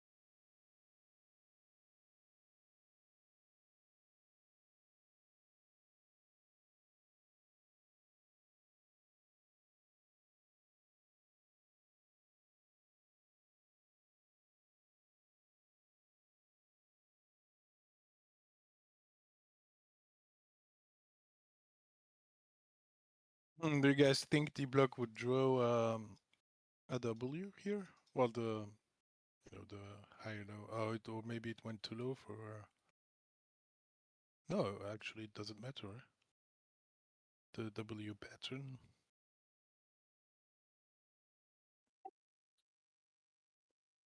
It's a hard one because it's right in a vector gap. Cannot see that happening. Wait for the EMAs to cross on the 5, to confirm a bit bullish momentum and then draw a W. Or I don't know. But he said yesterday higher low, yeah. It's about putting a higher low potentially. Well, that's what you would want to see to start trusting this bottoming at 98. See a higher low, then wait for price to reclaim, at least 102 even, the purple SR. I have to say. And then you have a W. It did took a long, and my take profit is quite close at this moment. You're like on high leverage, right? Yeah, I'm short. Yeah, 200x.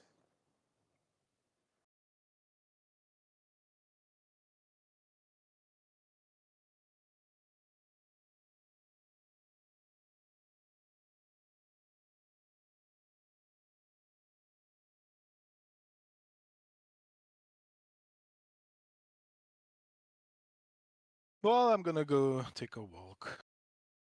There's plenty of support appearing with this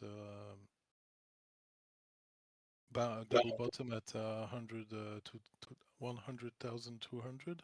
We now have interest in there's buying interest at 100,500, 100,400, 100,300, 100,200. Like the whales put up a bunch of orders in this area, and I don't think this will get cancelled. This is buying interest. People want to buy, but we'll see what happens. They might just FOMO in. Right? We saw people who wanted to sell above 105 canceled their orders, and at least some of it got market sold. And then we saw bulls who spent a lot of money yesterday to accumulate between 101 and 102. Appear again, but a bit lower, more like between 100 and 101 this time. Yeah, I heard you guys mention something about it, but I was not at my screen at the moment.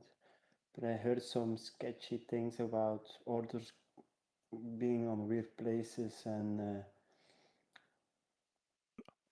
very open order books and stuff like that, if I'm not wrong. It's that with this volatility, with the break of structure on bigger time frames, with an incoming bear market, the big boys are out and they're playing with big money on at least on Binance, but USDT. Like it's been a while we haven't seen big orders like this.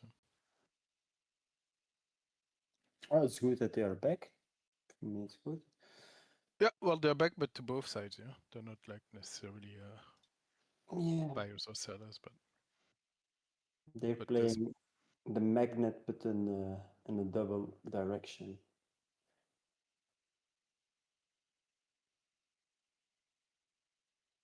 There's liquidity basically. Yeah. You can exit millions of dollars, well, even billions. Okay, we'll see what triggers the short. The stop loss or the stop loss and profit. For me, it doesn't matter. I have my profit. The thing is, I'm getting too. Do you know what I mean? I made the profit that I would. Perfect for the day, more than enough. It's not enough for today for me in my head, and that's getting a problem lately. That it's not enough anymore. I always want to catch the opposite rate every time, and that's getting dangerous lately, especially now. If you know when to stop. Yeah, but the thing is, I always lose 20% from my initial profit, if you know what I mean. So that's too much. Well, But yeah, it's the well, it's leverage normal. is the It's leverage. the Leverage.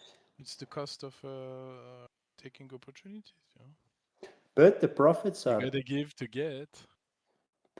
lately double the last month. So honestly, but if you lose 20% of the double of the profits from normally, it's also the double of back in the day. So that's maybe the thing. Yeah. Now we will see. Have a good night, Susie. See you later. Oh, you too. You too. See you.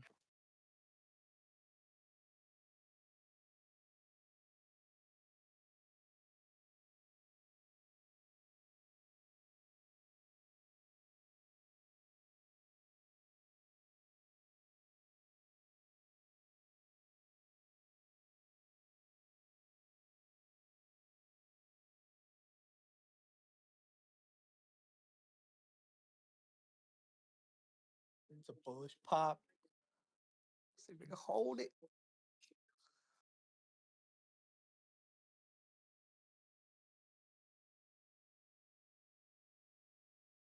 So the short is done.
Holy shit!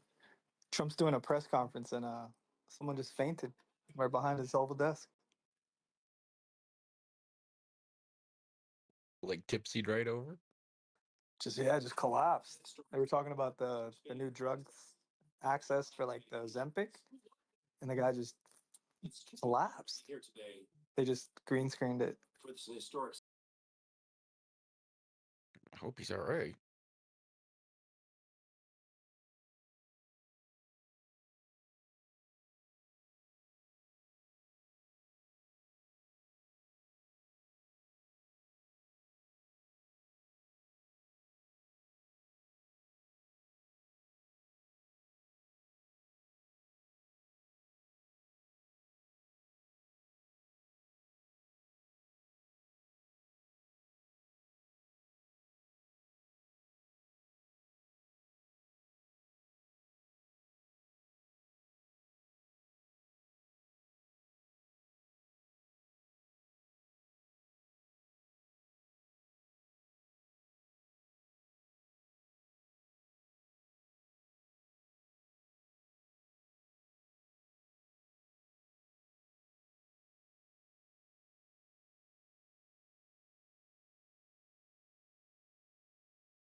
Back.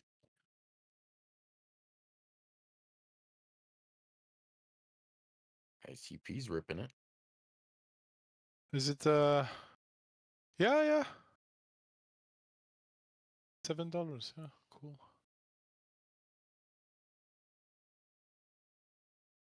My prime's pushing back pretty hard too.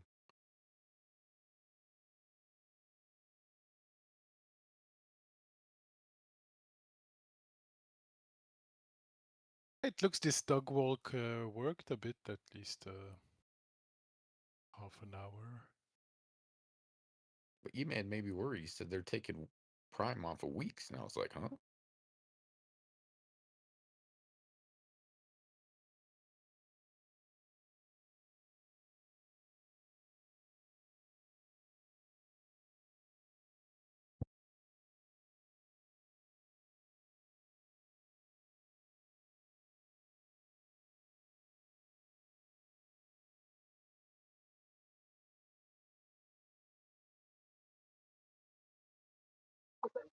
Hey, Susie. What's up? I was curious to your thoughts on like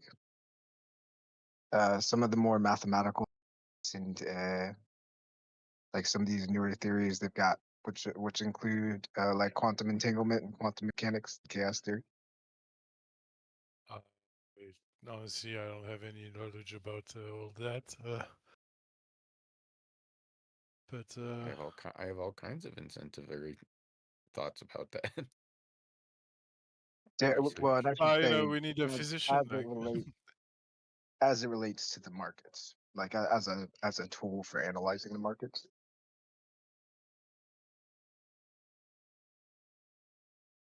I'm sure some people find an edge with very advanced complex algorithms, and then their competitors probably does the same thing,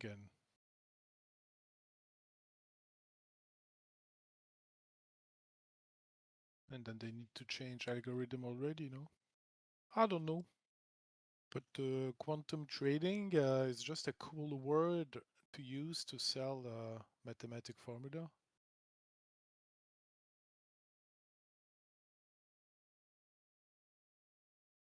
Yeah, I'm intrigued myself, but I think some of these indicators I've been finding have been like some of them rely on a lot of the same actual like core functions that we look at. A few of them are How very much does it interesting. cost to have a quantum RSI? These ones are okay. Well, so uh, the ones I'm talking about are actually free. Like the person has uh, some more in-depth trading systems that you can pay like $100 for, or you can do a monthly subscription for all of them. But It's the business model, right? They want money to give you an indicator that they don't really trade on, I guess, because otherwise you probably wouldn't give it if it really worked. yeah, that's kind of my thought. Is like it does seem a bit fluff, but like the analytics engines are pretty interesting, and they do provide like a decent bit of confluence with some of the numbers we look at. I think a lot of that though comes like Fibonacci is like something a lot of people look at, right? So a lot of that might just come down to psychology, because it's just representing those same levels in a different way. But still intrigued. I'm still gonna test some of these out.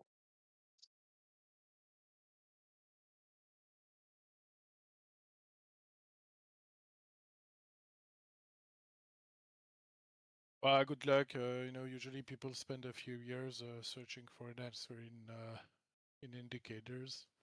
They eventually give up that, but sometimes they don't. I don't know. We'll see. Or they find we find something that we like and we trade it. Eventually, right? Like eventually you stop searching for new indicators or new this or new that, because You have simple stuff from the 1960s that works as good as very advanced complex stuff from 2025, mixing quantum AI, whatever. You know.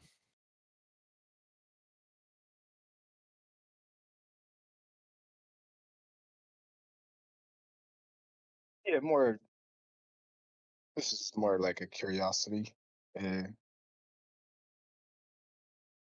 like I think so. Like especially when it comes to like geometry, you know, we do see those patterns exist, and so it's a curiosity. Like I'm just kind of curious to how these are actually functioning at the end of the day. But imagine like, you know, some of the stuff, it's like if it's really doing what it's saying it's doing, it would take a lot more computational power than I could get on TradingView.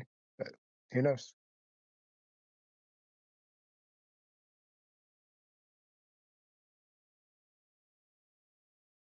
Well, you know, pattern recognition made huge progress 10 years ago. So I'm sure there's plenty of bots that made money in the past trading while using pattern recognition algorithms on charts to automate what we humans would have done. Huh?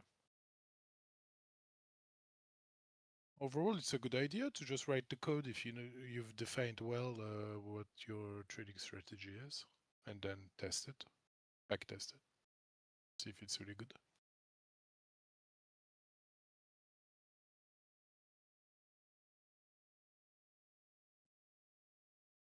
Good Yeah, morning. machine learning in finance probably helps a lot of traders.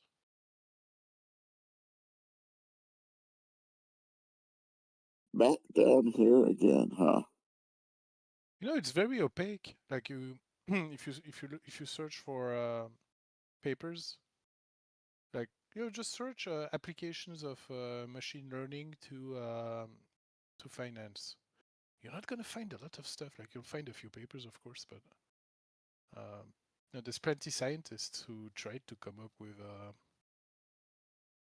an edge, a mathematical edge in the markets.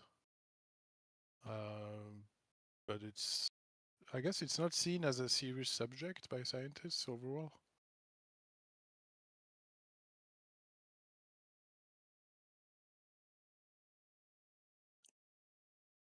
You don't get those things. That's for the elites.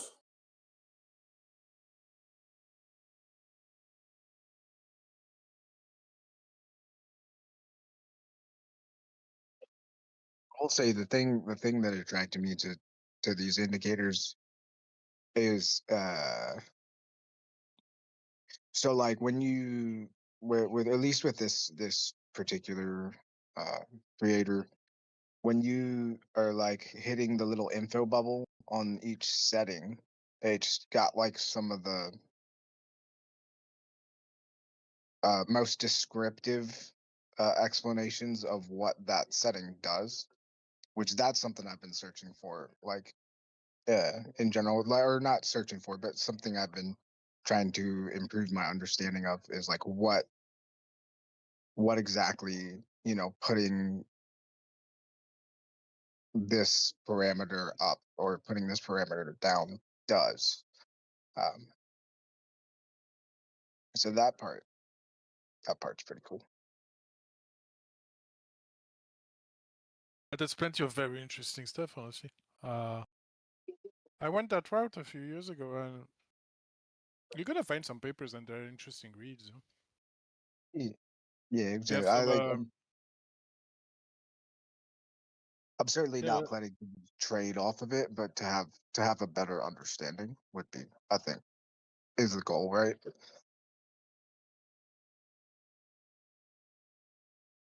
Will you be Plenty of able to do people it? worked on this, and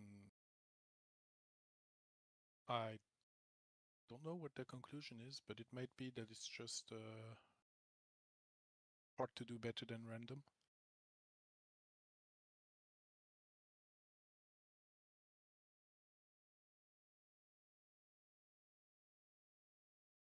You need a personal quantum computer.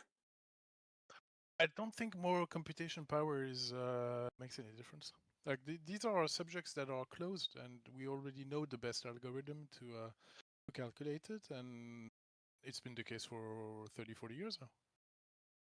Like when you prove that it is the best way to calculate what you're trying to calculate, then there's no research to do anymore. It's a complete subject, and you move to something else. Yeah, and I would imagine it's like there's some part of it, you can use computation to analyze a lot, but at the end of the day, like how do you assign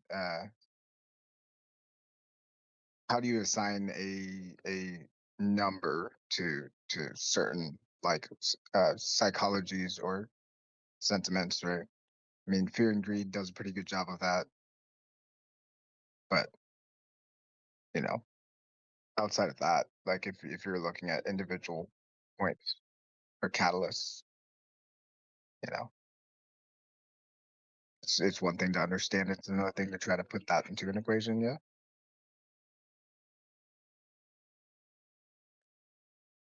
Found a paper right now written in 2021 about using neural networks or machine learning to detect fraud in trading. Like, come up with, oh, this guy wins way too much, he must be cheating. Yeah.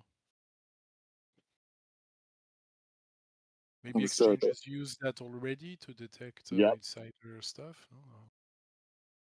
Maybe they don't care. I don't know. They already got it. You know it. Fraud detection in trading.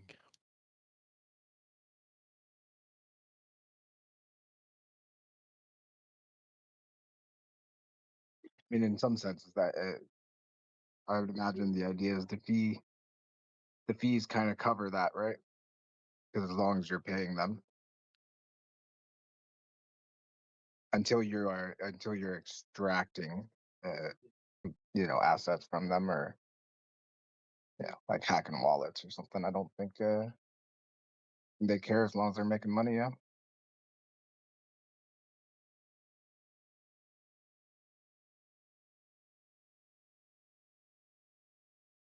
Yeah.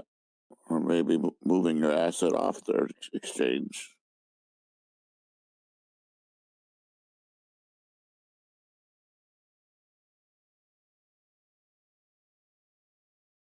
Was there any news this morning, guys?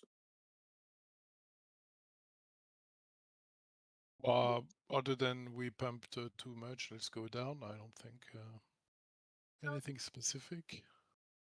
Well, Trump was just making a speech basically about tariffs and bringing pharmaceutical prices down. Oh, okay. Yeah. But I think I didn't hear all of it, but I believe most of the like pharma prices he brought down are weight loss.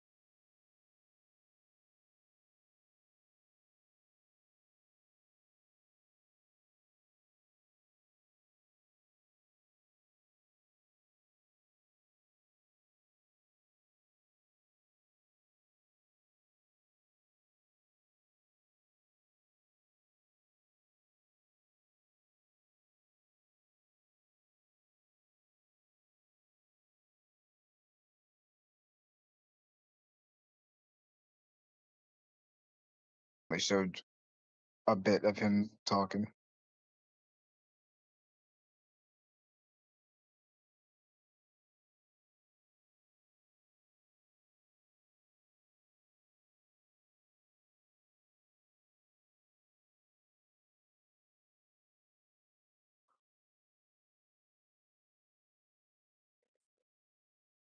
Zusi, did you look at the stock market today?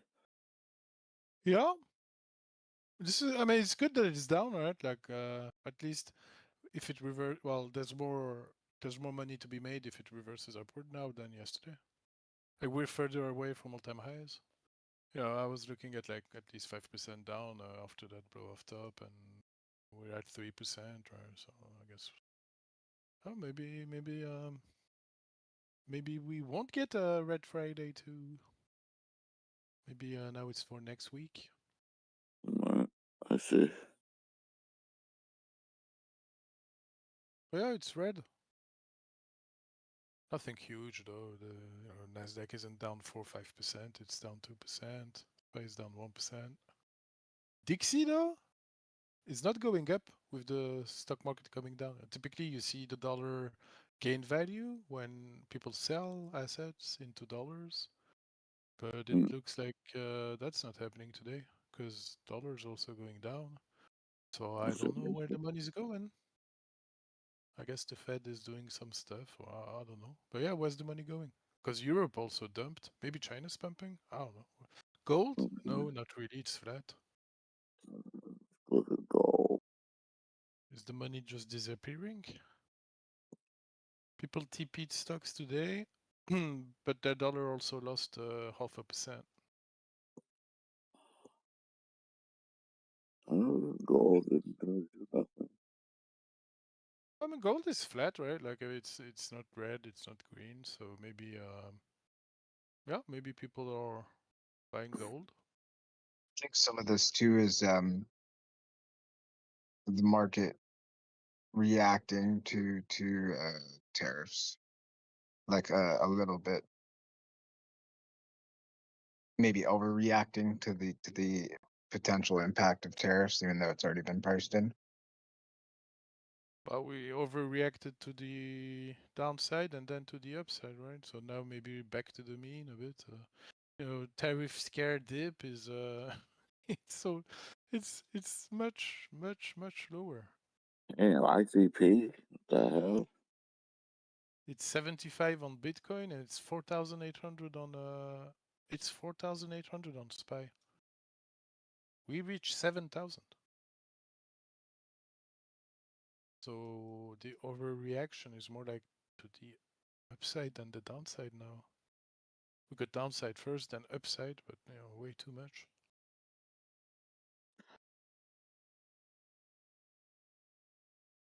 But we'll see if it corrects or not. There's still room before you call this a correction on the markets. Like it could just make a new all-time high next week.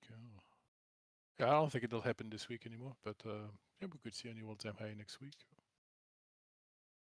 Especially if you have a government reopening or I don't know, some sort of reason for people to stop selling. Like we don't even need them to really buy. Just they could stop selling. Zcash said no. I'm not doing no corrections. There's several coins. Mina, Sapien.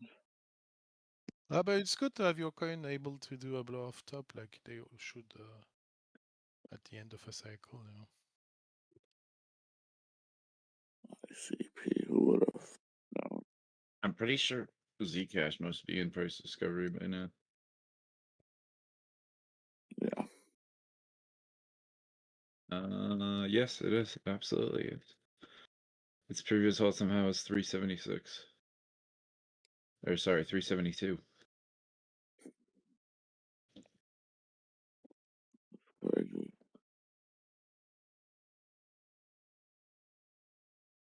So yeah, that thing's never coming back for $15.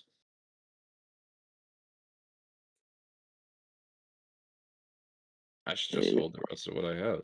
Probably never be able to get it cheaper for the rest of my life.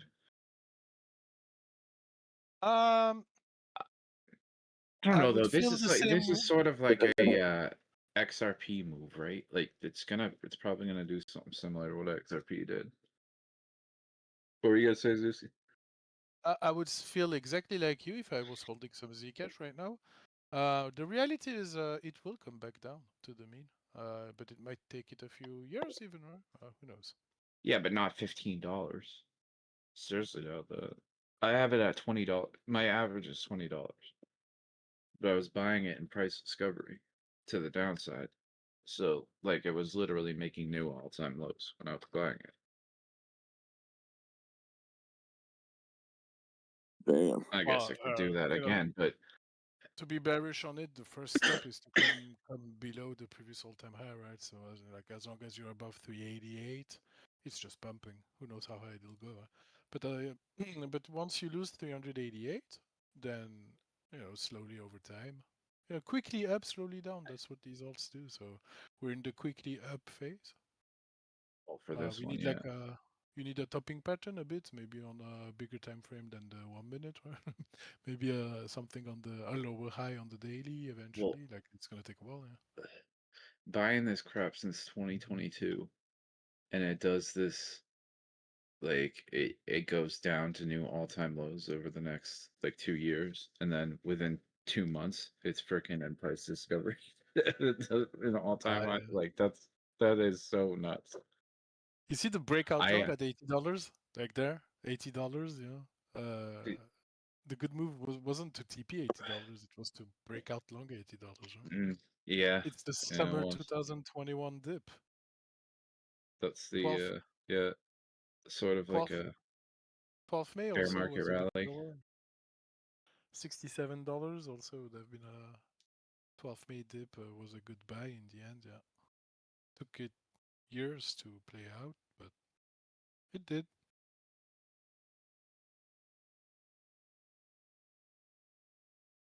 That was like the toughest support resistance level of all time for Zcash. That was like the 30K level for Bitcoin. Zcash, it was like $80 was sort of like it's okay, this is where we had the most support in the last bull market, but we kept putting in lower highs, so this is gonna be the toughest resistance. But it blasted through it on like the second try. It really didn't try for it too many times. It went up once in December last year and then got rejected and then didn't try again until September of this year, and it blasted right through it. This is good news for alts. If some of them can do it, the others might. Eventually people might TP Zcash to pour that money into another altcoin, right? $80 is it's the bull bear line, right? Like below $80, you're in a bear market. Above $80, you're in a bull market. I feel like what's really weird about this cycle, so the massive big blow off top alt season thing, like maybe we don't get that, but maybe like each individual alt runs, like how before in the last cycle they all ran together, like you could buy, like pretty much like in the last phase of the previous cycle, if Bitcoin was going up, you could buy like any altcoin and any altcoin would just go up with it, and like they were all go up together. It's not like that, but I feel like each individual coin could do something like this, just like spread out. Like they're not all gonna run together, but like One by one. they'll all It's just even be better, spread right? out. Yeah, It's it even really better kind of because is.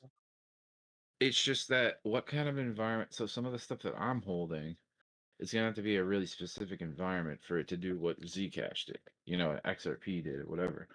But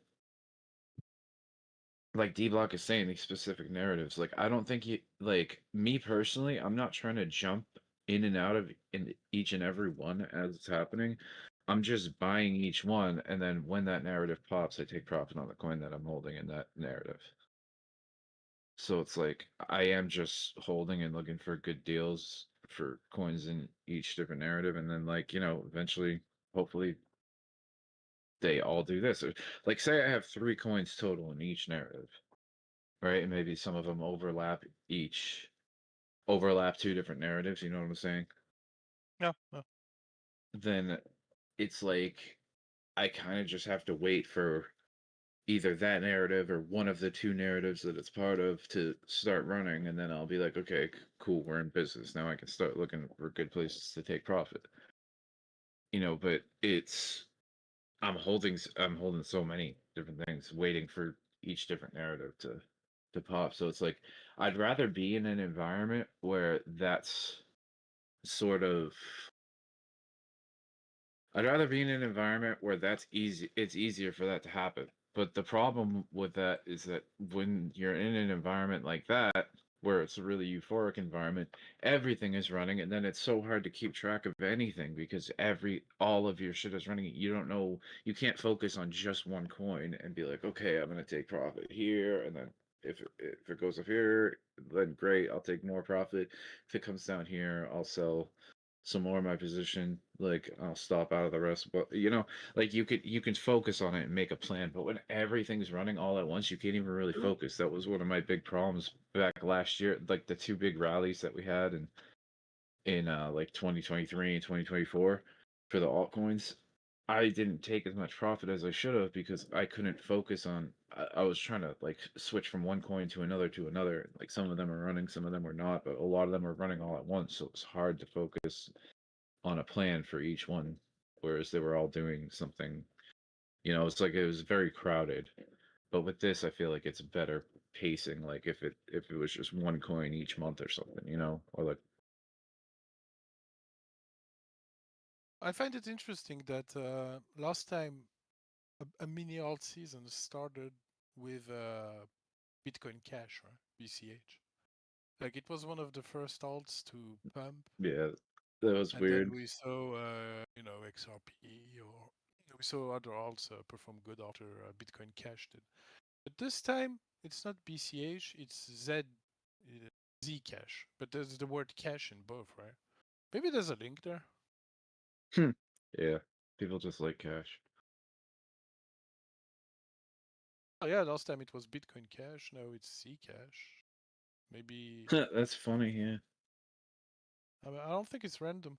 Or maybe I'm the one searching for coins that pumped in cash because right now Zcash is pumping. But I do remember BCH popping really early with Bitcoin. Like it was, you know, we had the same situation where Bitcoin was going up, but also were doing nothing. While going up less than Bitcoin, but Bitcoin Cash was at that time a bit the narrative because it was on a list of ETF, or I don't remember. It was on the list of a hedge fund trading, or Dbloc probably remembers why. There was a fundamental reason for Zcash. It was on an exchange where that wasn't banned in America, something like that. Like this is when they banned some exchanges in America, and I think Bitcoin Cash got listed on an exchange for institutions all the way at bear market bottom when it was low. And now, well, it's putting lower highs on the daily. So I think it might just